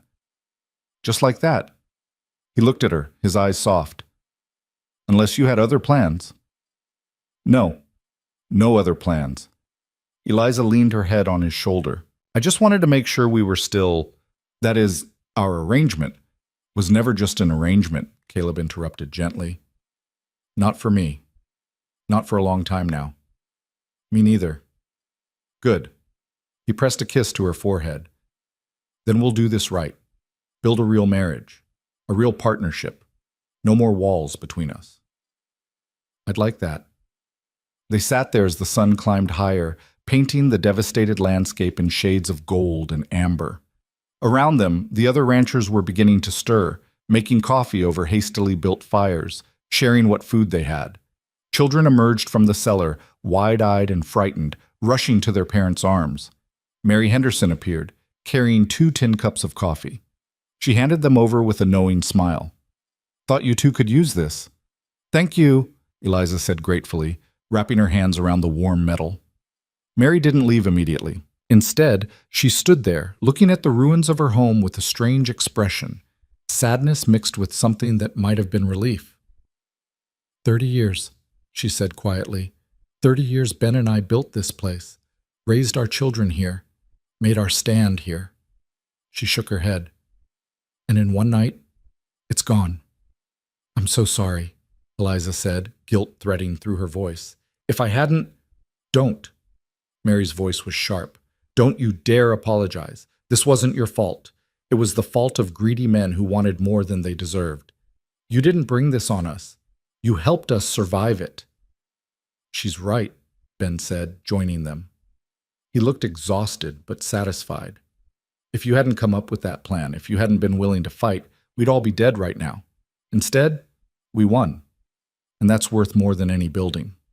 Besides, Mary added with a sly smile, I was getting tired of that old house anyway, always meant to redesign the kitchen. Now I've got the perfect excuse.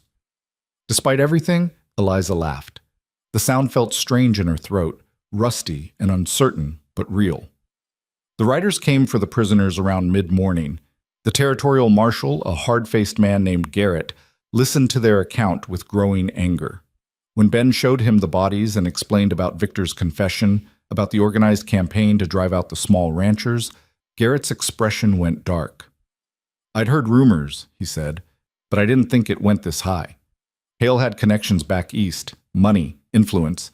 Getting justice against someone like him would have been near impossible. Well, he's dead now, Tucker said bluntly. So I guess that's its own kind of justice. Garrett looked at Victor's body, then at Jack and the other prisoners. What about this one? He the one who shot Hale? He is, Ben confirmed. Turned on his own boss in the middle of the fight. That true? Garrett asked Jack. Jack shrugged. Man wanted to kill a bunch of innocent people over a woman who didn't want him. That's not business. That's madness.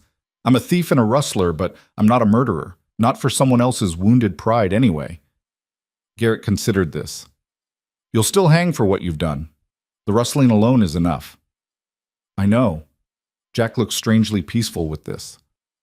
But at least I'll hang knowing I did one decent thing at the end. That's more than most men like me can say. The prisoners were loaded into a wagon, and Garrett promised to send men back to help with the cleanup and rebuilding. Before he left, he pulled Eliza aside. Mrs. Boone, he said quietly, I knew your former fiancé. Not well, but enough to know he wasn't the man he pretended to be. What he did, trying to force you to marry him, threatening all these people, that's not on you. You understand? Eliza nodded, surprised by the kindness in his gruff voice. Good, because you've got a real chance at a new life now. Don't let his ghost haunt it. He tipped his hat. Ma'am? He rode off with his prisoners, leaving the ranchers to face the aftermath. The work of rebuilding began immediately. The Hendersons couldn't stay in their burned home, so they moved temporarily to the Patterson Ranch, which still stood despite the earlier attack. Other ranchers took in those who'd lost everything, opening their homes without hesitation. Caleb and Eliza rode back to their own ranch the next day, half expecting to find it destroyed. But it stood untouched, exactly as they'd left it. The chickens had returned to their coop. The horses were grazing peacefully in the field. Even Ghost, the wild stallion, was there, watching them with his dark, intelligent eyes. Home? Eliza said softly, dismounting. The word felt different now, bigger, more solid. This wasn't just a place she stayed, it was hers, theirs, a life they'd fought for and earned. Caleb took her hand as they walked toward the house.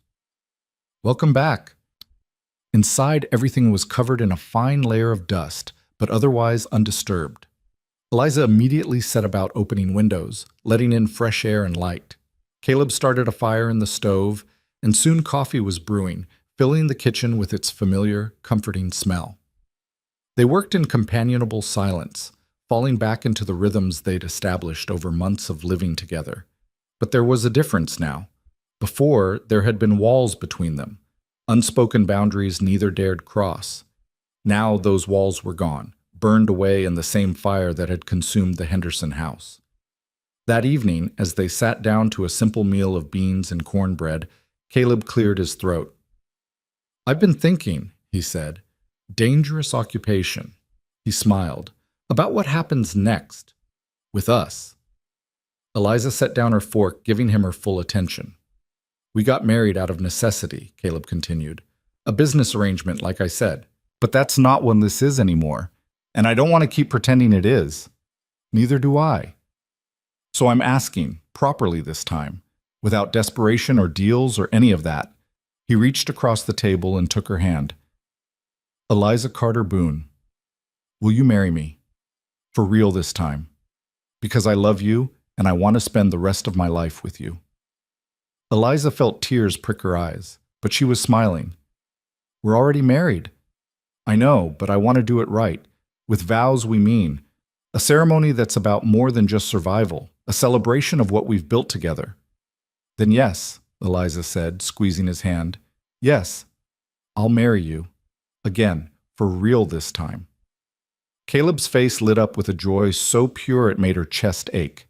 He stood, pulling her to her feet, and kissed her with a tenderness that was somehow more intense than all the desperate kisses they'd shared in the heat of battle. When they finally broke apart, Eliza was breathless and dizzy, and happier than she'd ever been.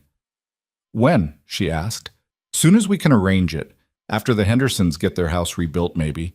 We'll have a proper celebration. Invite everyone. Make it a day to remember." "I'd like that." They spent the evening making plans, talking about the future in a way they never had before. Caleb wanted to expand the ranch, maybe buy some land from neighbors who were thinking of selling. Eliza wanted to start a small school for the ranch children, teach them to read and write. They talked about crops and cattle and the possibility of children of their own someday. It was mundane and domestic and absolutely perfect. Later, as Eliza prepared for bed, she caught sight of herself in the small mirror above her wash basin. The woman looking back was almost unrecognizable from the one who'd stood at that altar months ago. Her face was tanned and weathered. Her hands were calloused and strong. Her eyes held a hardness that came from seeing too much, too young. But there was also something else, a confidence, a sense of self that had nothing to do with anyone else's opinion or approval. She'd been tested by this land, by the violence and hardship and endless work, and instead of breaking, she'd become stronger. A knock on her door pulled her from her thoughts. Caleb stood in the doorway, looking uncertain. "I know we said separate rooms," he began, "and I'm not trying to, that is, I just wanted to—" "Stay," Eliza said simply. He blinked. "What?" "Stay with me tonight. Not for, just to be close. I don't want to be alone." Relief and warmth flooded his expression. "Neither do I." They lay down together on the narrow bed, fully clothed, with Eliza's head on Caleb's chest and his arms wrapped around her. Outside, the wind whispered through the grass. Somewhere in the distance, a coyote called to its mate. "I never thought I'd end up here," Eliza said quietly, "on a ranch in the middle of nowhere, married to a man I barely knew. Regret it?" "Not for a second." She tilted her head to look up at him. "You gave me something I didn't even know I needed. A chance to find out who I really am." "You gave me something too," Caleb said. "A reason to stop hiding from the world, to let someone in again." "What happened?" Eliza asked. "Before. You mentioned someone left you with scars." Caleb was quiet for so long she thought he wouldn't answer. Then he sighed. "Her name was Rachel. We were engaged, planning to build a life together. But she got tired of the hard work and isolation. Said she wanted more than a rough rancher could give her. So she left. Took everything we'd saved and ran off with a man who promised her the world." He paused. "I found out later it was all a con. He cleaned out her money and disappeared. She ended up in a bad situation in some city back east. I heard she died a few years ago." "I'm sorry. I was angry for a long time. At her. At myself for being such a fool, but mostly at the idea of ever trusting anyone again." He kissed the top of her head. "Then you showed up. And somehow, you made me want to try again. Even though I was a mess? Especially because you were a mess. You didn't pretend to be anything other than what you were. Someone who needed help and was honest enough to admit it. That took more courage than most people ever show. They lay in comfortable silence for a while, their breathing synchronizing. Caleb? Hmm? Thank you for everything, for taking a chance on me, for being patient, for seeing me as more than just a burden. You were never a burden, he said firmly. You were a gift. I just didn't realize it right away. Eliza smiled against his chest, feeling something settle deep inside her, a sense of rightness, of belonging. She'd spent so much of her life trying to fit into a mold someone else had made for her. The dutiful daughter, the perfect bride-to-be, the woman who never questioned or challenged or demanded more. But out here, in this wild, brutal, beautiful place, she'd discovered who she really was. Not because someone told her, but because she'd had to fight for it. And she'd found a partner who didn't want to change her, who saw her strength and valued it, who stood beside her as an equal. I love you, she whispered. I love you too, Caleb whispered back. They fell asleep like that, tangled together, safe in each other's arms. Outside, the frontier stretched endlessly under a blanket of stars. Tomorrow would bring more work, more challenges, more of the relentless demands of ranch life. But tonight, they had peace. The weeks that followed were a whirlwind of rebuilding and renewal. The entire community rallied around the Hendersons, with every able-bodied person contributing to the construction of their new home. Caleb was there every day, framing walls and raising beams. Eliza helped Mary plan the layout, incorporating all the improvements she'd always wanted. The new house rose from the ashes of the old, bigger and better, a symbol of resilience and hope. During those weeks, Eliza and Caleb fell into a new rhythm. They worked side by side during the day and fell into bed exhausted each night. But there was joy in the exhaustion, purpose in the work. And slowly, the community healed. The territorial government sent investigators who confirmed everything the ranchers had said. Victor Hale's conspiracy unraveled completely, revealing a network of corruption that stretched all the way back to wealthy investors in New York. Several politicians were arrested. Laws were passed to protect small ranchers from predatory land grabs. It wouldn't undo the damage, wouldn't bring back the Patterson boys or the others who'd died. But it was something, a promise that their sacrifice hadn't been in vain. On a bright autumn morning, with the new Henderson house finally complete, Eliza and Caleb stood before the community once more. This time, there was no desperate bargain, no cold transaction, just two people who'd found each other in the chaos and chosen to build something beautiful from it. Ben Henderson, acting as informal preacher, asked them to speak their vows. Caleb went first, his voice steady and sure. Eliza, when you stumbled into my life, I thought I was doing you a favor. Turned out you were doing me one. You taught me that strength isn't just about surviving alone. It's about being brave enough to let someone stand with you.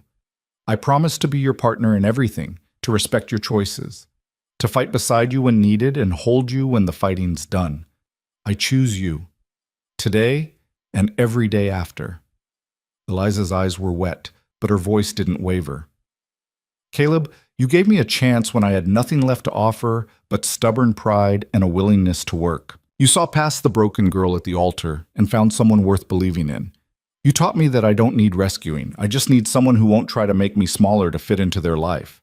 I promise to stand with you through whatever comes, to build with you, to fight with you, to love you without conditions or limits. I choose you, freely and completely. When Ben pronounced them married for the second time, the community erupted in cheers. Mary was crying openly, as were several other women. Even some of the men looked suspiciously misty-eyed. The celebration that followed was joyful and raucous. There was food and music and dancing under the stars. Children ran wild while their parents relaxed for the first time in months. Stories were told and retold, each one getting slightly more exaggerated with each telling. Late in the evening, Eliza found herself standing at the edge of the celebration, looking out at the dark expanse of land that had become her home. Caleb appeared beside her, slipping an arm around her waist. "Happy?" he asked. "More than I ever thought possible." "Good." He pulled her closer. "Because I plan to spend the rest of my life making sure you stay that way." Eliza laughed, leaning into him. "That's a tall order." "I'm up for it." They stood there together, watching the stars wheel overhead, listening to the sounds of community and joy and life continuing despite everything that had tried to break it. Eliza thought about the girl she'd been, the one who'd run from humiliation into the desert with nothing but a torn dress and broken dreams. That girl was gone, transformed by fire and hardship and love into someone completely new, someone who belonged. Not because someone else allowed it, but because she'd claimed it for herself. The frontier was harsh and unforgiving. It took everything you had and demanded more. But for those strong enough to stand against it, it also gave gifts beyond measure. Purpose, community, a love forged in the hardest possible circumstances and proved through the worst trials imaginable.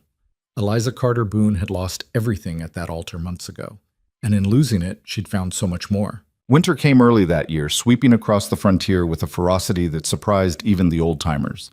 The first snow fell in late October, blanketing the land in white and transforming the harsh brown landscape into something almost magical. Eliza stood on the porch, wrapped in one of Caleb's heavy coats, watching the flakes drift down in lazy spirals. Behind her, warmth spilled from the open door where Caleb was stoking the fire.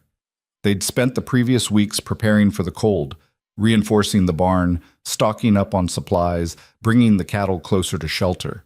It was backbreaking work, but they'd done it together, falling into bed each night exhausted but satisfied. "You'll freeze out here," Caleb said, appearing beside her with 2 cups of coffee.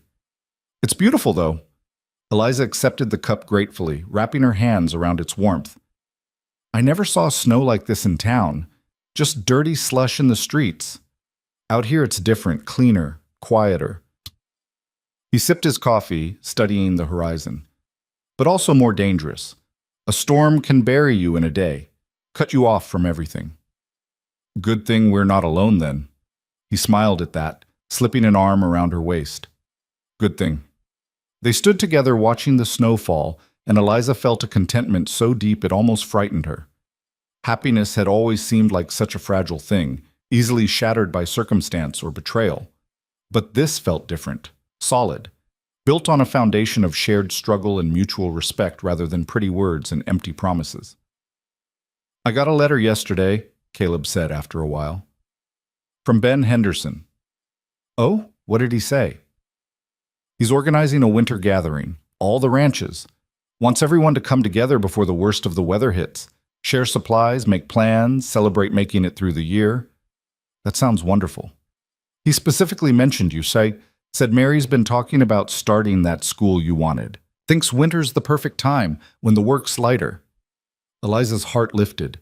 She'd mentioned the idea to Mary weeks ago, but hadn't dared hope it would actually happen. "Really?" "Really. Mary's already recruited 2 other women to help. They're planning to use them to community hall.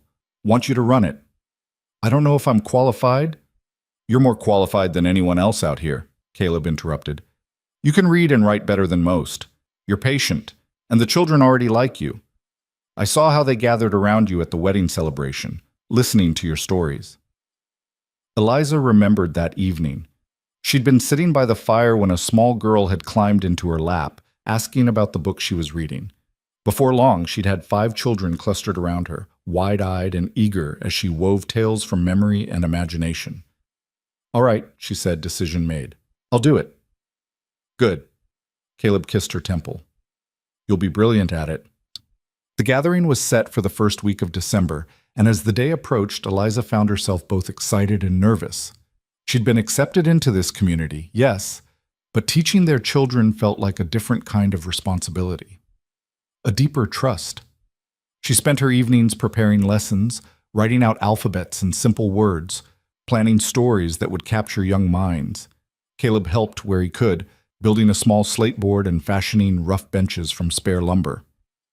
"You know," he said one evening as he sanded a piece of wood smooth, "watching you prepare for this, I keep thinking about how different things are now." "Different how?"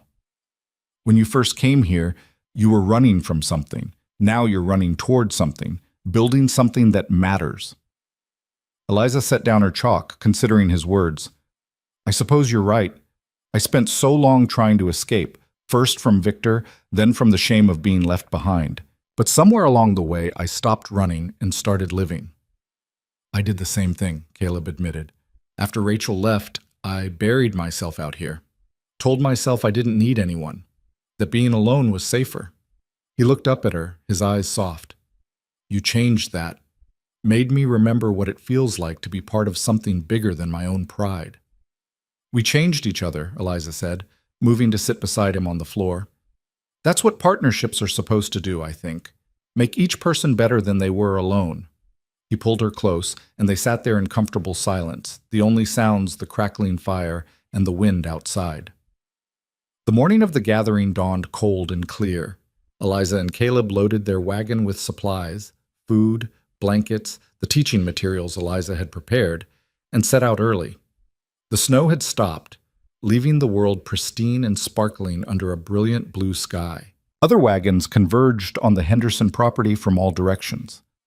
Families Eliza had come to know over the past months, their faces weathered but warm. Children bundled in layers of wool and fur ran ahead, their laughter carrying on the crisp air. The new community hall, built alongside the Henderson house as a gathering place for the entire territory, was already bustling when they arrived. Tables had been set up, laden with food contributed by each family. A massive fireplace dominated one wall, flames roaring high enough to heat the entire space. Mary Henderson greeted Eliza with a tight embrace. There you are. Come, I want to show you what we've set up for the school. She led Eliza to a corner of the hall where a space had been cleared and furnished with rough benches, a makeshift desk, and shelves already stocked with a few precious books. It's not much, Mary said, but it's a start. We figured we could hold classes 3 times a week through the winter. Give the children something to do besides getting underfoot. It's perfect, Eliza said, running her hand over the desk.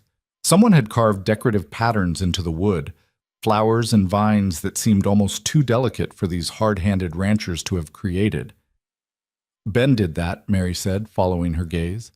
Worked on it every night for a week. Said if we're going to have a proper school, it should have proper furnishings. Eliza felt tears prick her eyes. The kindness of these people, their willingness to invest time and resources into something as intangible as education, overwhelmed her. Throughout the morning, more families arrived until the hall was packed with people. Ranchers who'd fought together, who'd rebuilt together, who'd forged bonds stronger than blood through shared hardship. Their children played together, already best friends despite living miles apart. Their wives exchanged recipes and gossip and support. When everyone had gathered, Ben Henderson called for attention. The hall quieted, all eyes turning to him. Friends, he began, his voice carrying easily in the sudden silence. We've been through hell this year, lost good people, lost homes and livelihoods. There were times I wasn't sure we'd make it. Murmurs of agreement rippled through the crowd. But we did make it. Because we stood together. Because we refused to let greed and violence win. Ben's eyes swept the room, landing on different faces. We fought back. We rebuilt. And we're stronger now than we ever were before. Hear, hear, someone called out, and others echoed the sentiment. This gathering isn't just about surviving winter, Ben continued. It's about celebrating what we've built. Not just houses and barns, but community. Real community. The kind where we look out for each other, where we share both burdens and joys. He gestured toward the school corner. Case in point, thanks to Mrs. Boone here and several other dedicated women, we're starting a school. Our children will learn to read and write, to cipher and think. They'll have opportunities we never did. Applause broke out, and Eliza felt her face flush as people turned to look at her with approval and gratitude. We're also establishing a cooperative, Ben went on. Pool our resources for supplies, share equipment, help each other with major projects. The days of every man for himself are over. From now on, we rise or fall together. More applause, louder this time. Ben raised his cup. To community, to resilience, to the future we're building together. To the future, the crowd echoed, raising their own cups. The celebration that followed was joyous and unrestrained. Food was shared, stories were told, and music filled the hall as someone produced a fiddle and another a harmonica. Dancing broke out, clumsy and enthusiastic, with children spinning until they were dizzy and adults laughing like they hadn't in months. Caleb pulled Eliza into the dancing, and despite her protests that she didn't know the steps, He guided her through the movements with patient confidence. Other couples swirled around them, and for a moment Eliza felt transported. This wasn't the refined ballrooms of her youth, where everything was careful and choreographed. This was raw and real and alive. "Having fun?" Caleb asked, spinning her. "More than I can remember," Eliza admitted breathlessly. When the dance ended, they found themselves near the refreshment table, gulping water and laughing. Tucker approached, the man who'd been so hostile at the first meeting, with a sheepish expression. "Mrs. Boone," he said, removing his hat, "I owe you an apology. What I said back at that first gathering about you being desperate and all, that was out of line. You proved yourself 10 times over. You're as much a part of this community as anyone." Eliza was so surprised she nearly dropped her cup. Thank you, Mr. Tucker. That means a great deal." "Call me James," he said.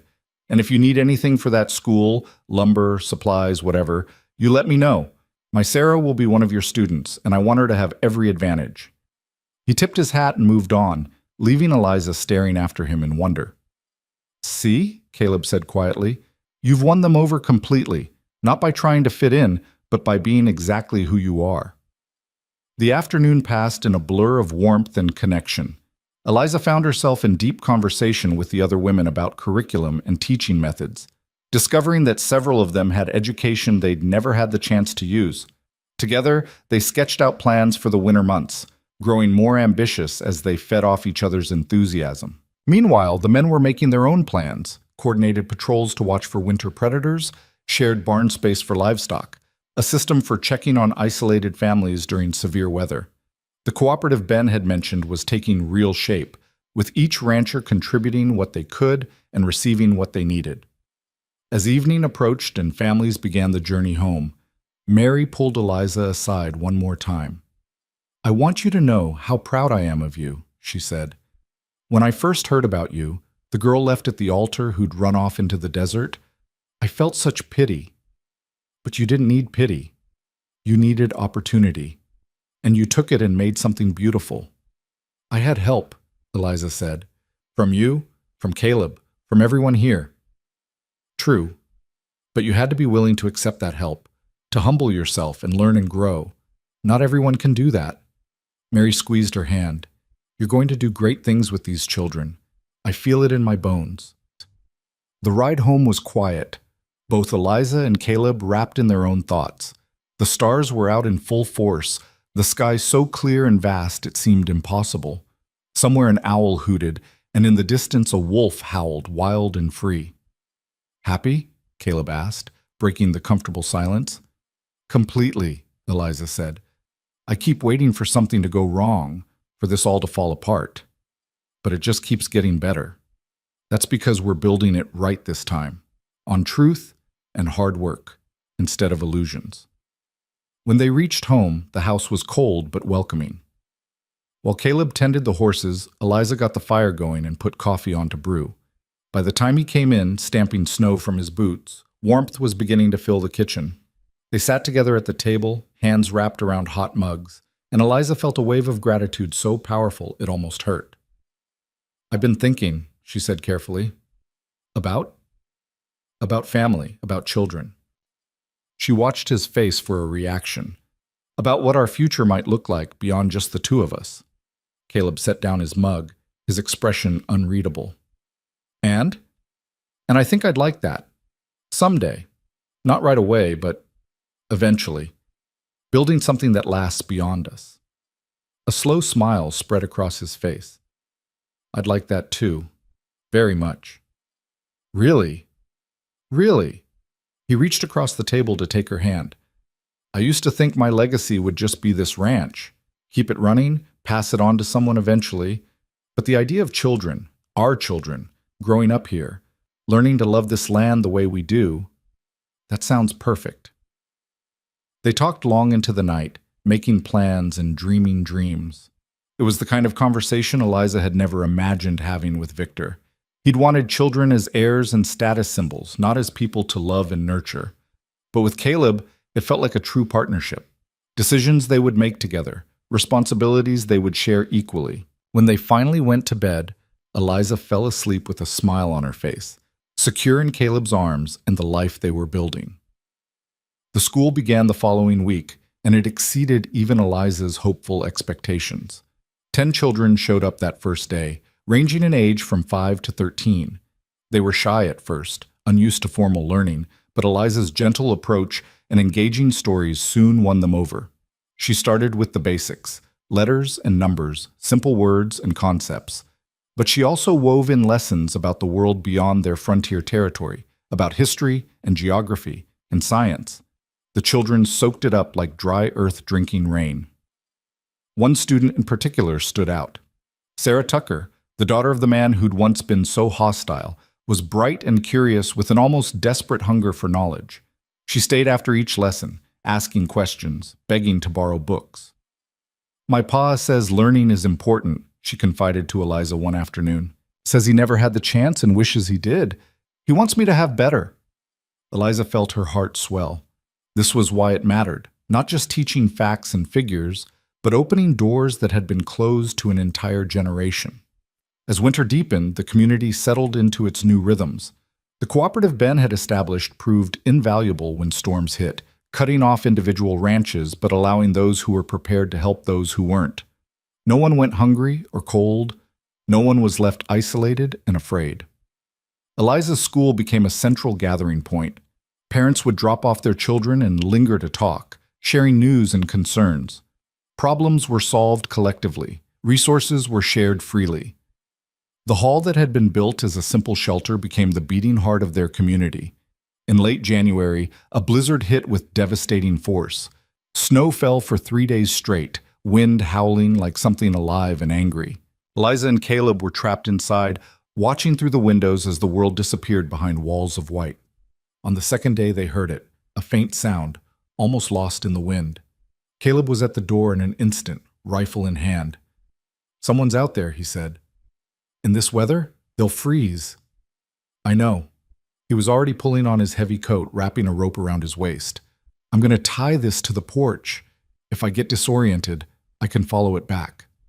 "Caleb, it's too dangerous. And leaving someone to die isn't?" He cupped her face in his hands.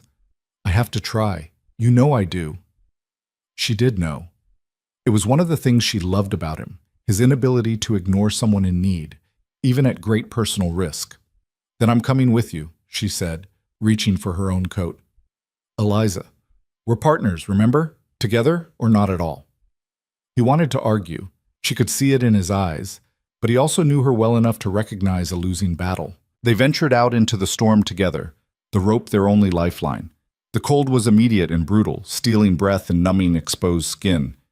Visibility was nearly zero, but they pushed forward, following the sound Caleb had heard. They found him huddled against the barn, a young man, barely conscious, his lips blue with cold. Eliza recognized him as one of the hired hands from a neighboring ranch. "Help me!" Caleb shouted over the wind, and together they half carried, half dragged the man back to the house, following their rope to safety. Inside, they worked quickly to save him. Stripped off his frozen clothes, wrapped him in blankets, forced warm liquid down his throat. It took hours, but eventually color returned to his face and his breathing steadied. When he could finally speak, his story tumbled out. He'd been caught away from the main ranch when the storm hit, got lost trying to find shelter, wandered for hours before stumbling onto their property, more by luck than design. "You saved my life," he said, tears streaming down his face. "I thought I was done for." "You're safe now," Eliza said gently. "Rest. You can stay here until the storm passes." The young man, his name was David, stayed with them for 5 days until the weather cleared. In that time, Eliza and Caleb learned his story. He was an orphan, working from ranch to ranch, trying to save enough to buy his own land someday. He reminded Eliza of herself in some ways, alone and struggling, but determined to build something better.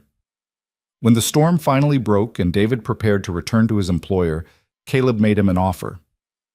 "We could use help here," he said.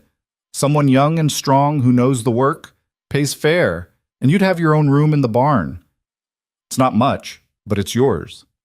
David's eyes went wide. "You mean it? After I nearly died on your doorstep?" "You didn't nearly die. You fought to survive. That takes the kind of grit we value." Caleb glanced at Eliza, who nodded her agreement. What do you say? Yes, Sas, David said immediately. Yes, absolutely. Thank you. So their household grew by one, and Eliza found she didn't mind. David was respectful and hardworking, and having an extra pair of hands made the brutal winter work more manageable. More than that, it felt right. This idea of creating not just a family, but a home that could shelter those who needed it. Spring came slowly, grudgingly, the snow retreating inch by stubborn inch. But when it finally arrived, it brought with it a sense of renewal and possibility. The land emerged from its white shroud green and alive, wildflowers carpeting the meadows in riots of color. The school term ended with a small celebration. The children demonstrated what they'd learned, reading passages aloud, solving arithmetic problems on the slate board, reciting poems and historical facts. Their parents watched with pride that bordered on amazement. My Sarah can write her own name, Tucker said wonderingly. Can read words in the newspaper. I never thought I'd see the day. This is just the beginning, Eliza told him. Next winter, we'll go even further. As families departed, promising to return when the weather turned cold again, Mary Henderson pulled Eliza aside.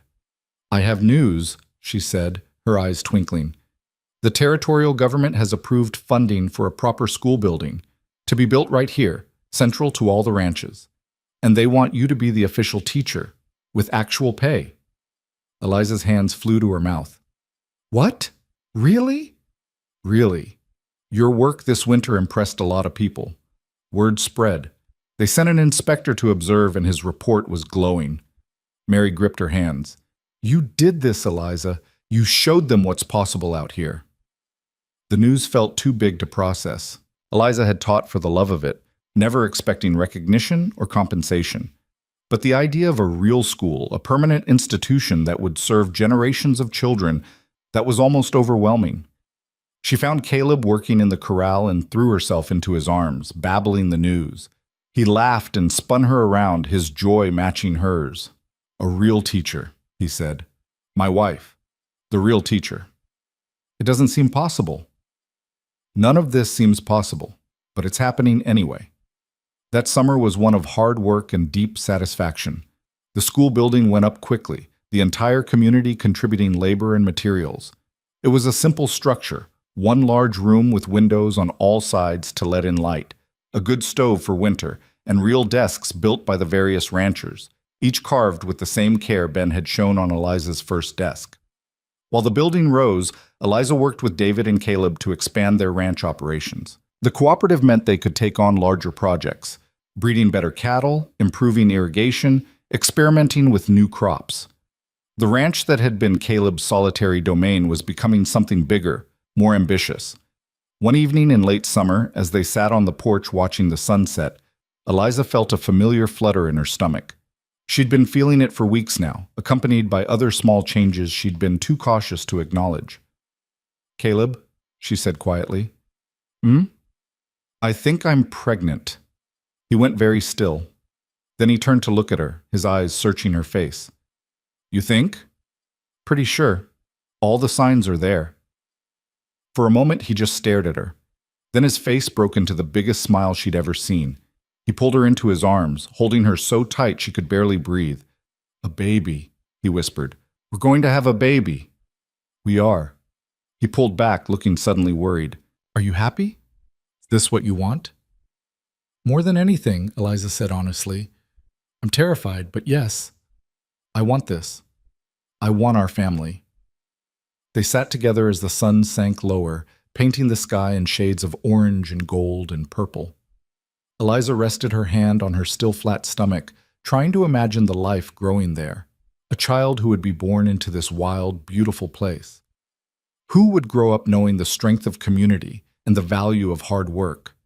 Who would attend the school Eliza had built and learn to love this land as she had learned to love it? What do you think? She asked. Boy or girl? Doesn't matter, Caleb said. Long as they're healthy and stubborn as their mother. Eliza laughed. Heaven help us if they are. We'll manage. We've managed everything else. He was right. They had managed everything. Violence and hardship, isolation and fear, the brutal testing of frontier life. And they'd not just survived, but thrived, building something real and lasting from the ashes of their separate broken pasts. The news of the pregnancy spread through the community like wildfire, met with celebration and advice and promises of help. Mary Henderson immediately began planning, organizing the women to prepare baby clothes and supplies. Tucker carved a beautiful cradle from oak, its sides decorated with the same flowing patterns he'd used on Eliza's desk. As autumn arrived and Eliza's stomach began to show, she felt wrapped in a blanket of community support. These people who'd been strangers less than 2 years ago had become family in the truest sense of the word, not because of blood, but because of choice and shared struggle and mutual respect.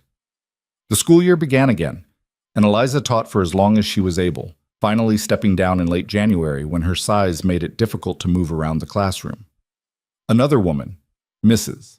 Patterson, whose sons had died in the fight against the rustlers, took over with Eliza's guidance and blessing. The baby came in early March during a late winter storm. Mary Henderson and 2 other experienced mothers attended the birth, while Caleb paced outside like a caged animal. It was long and difficult, but when Eliza finally heard her daughter's first cry, every moment of pain evaporated into pure joy. "A girl," Mary announced, placing the tiny, squalling bundle in Eliza's arms. "Perfect and healthy." Caleb was allowed in then, and Eliza watched his face transform as he looked at his daughter for the first time. Wonder and fear and overwhelming love played across his features. "She's so small," he whispered, afraid to touch her. "She's strong," Eliza said. "Feel how she grips my finger. She's going to be a fighter. Like her mother." They named her Clara, after Eliza's mother who died when she was young. Clara Boone, born in a frontier ranch house, welcomed into a community that would nurture and protect her. As Eliza nursed her daughter for the first time, she felt the circle of her life completing. Everything she'd been through, the humiliation, the running, the fighting, had led to this moment. Spring brought new life in every direction. Clara grew strong and healthy, her lungs powerful enough to make her presence known throughout the house. David proved invaluable, taking on extra work so Caleb could spend time with his daughter. The cooperative continued to thrive, with several new families joining as word spread about the supportive community they'd built. One warm afternoon in May, Eliza stood in the doorway of the schoolhouse, her schoolhouse, watching children at play during recess. Sarah Tucker was helping the younger ones with a game, her natural leadership evident. Other children ran and laughed and simply enjoyed being young. Behind her, the classroom waited, shelves lined with books, walls decorated with student work, desks arranged for optimal learning. It was everything she dreamed of, and more. Caleb appeared, Clara sleeping peacefully against his chest in a sling Mary had made. He'd taken to carrying his daughter everywhere, utterly besotted. "Thought I'd find you here," he said, joining her in the doorway. "Just thinking," Eliza said. "About?" "About how far we've come. About how different my life is from what I thought it would be." "Better or worse?" Eliza considered the question seriously. If someone had told her 2 years ago that she'd be here, married to a rancher, living on the frontier, teaching school, and raising a baby, she would have thought it impossible. The girl she'd been couldn't have imagined this life, but the woman she'd become couldn't imagine any other. "Better," she said finally. "So much better than I ever dared hope." They stood together watching the children play, their daughter sleeping between them, and Eliza felt a contentment so deep it defied description. This was home. Not the house or the land, though she loved both. But this, the people, the community, the life they'd built together. She thought about the church where she'd been abandoned, about running into the desert in a torn dress with nothing but desperation driving her forward. That girl had been looking for rescue, for someone to save her from the wreckage of her life.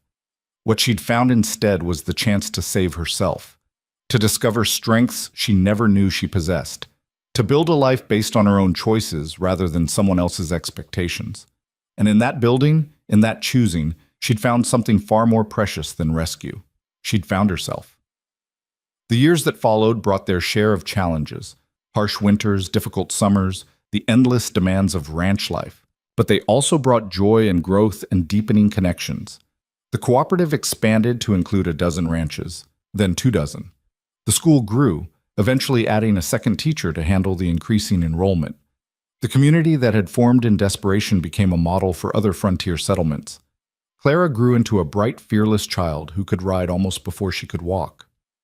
2 years after her birth, a son arrived, James, named for Tucker, who'd become one of Caleb's closest friends. The house that had once echoed with loneliness filled with noise and laughter and life.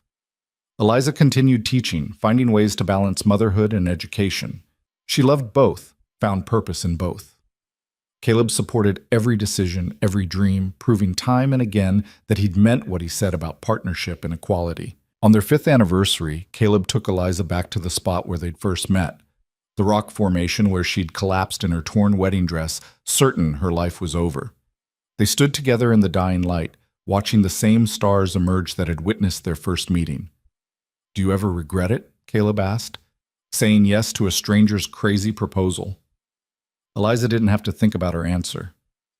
"Not for a single second. Best decision I ever made." Even though it was born from desperation? Especially because of that. Because it forced me to be brave when I wanted to give up. Because it brought me here, to you, to this life we've built. She leaned against him, feeling his strength and warmth, and looked out at the land that had tested and transformed her.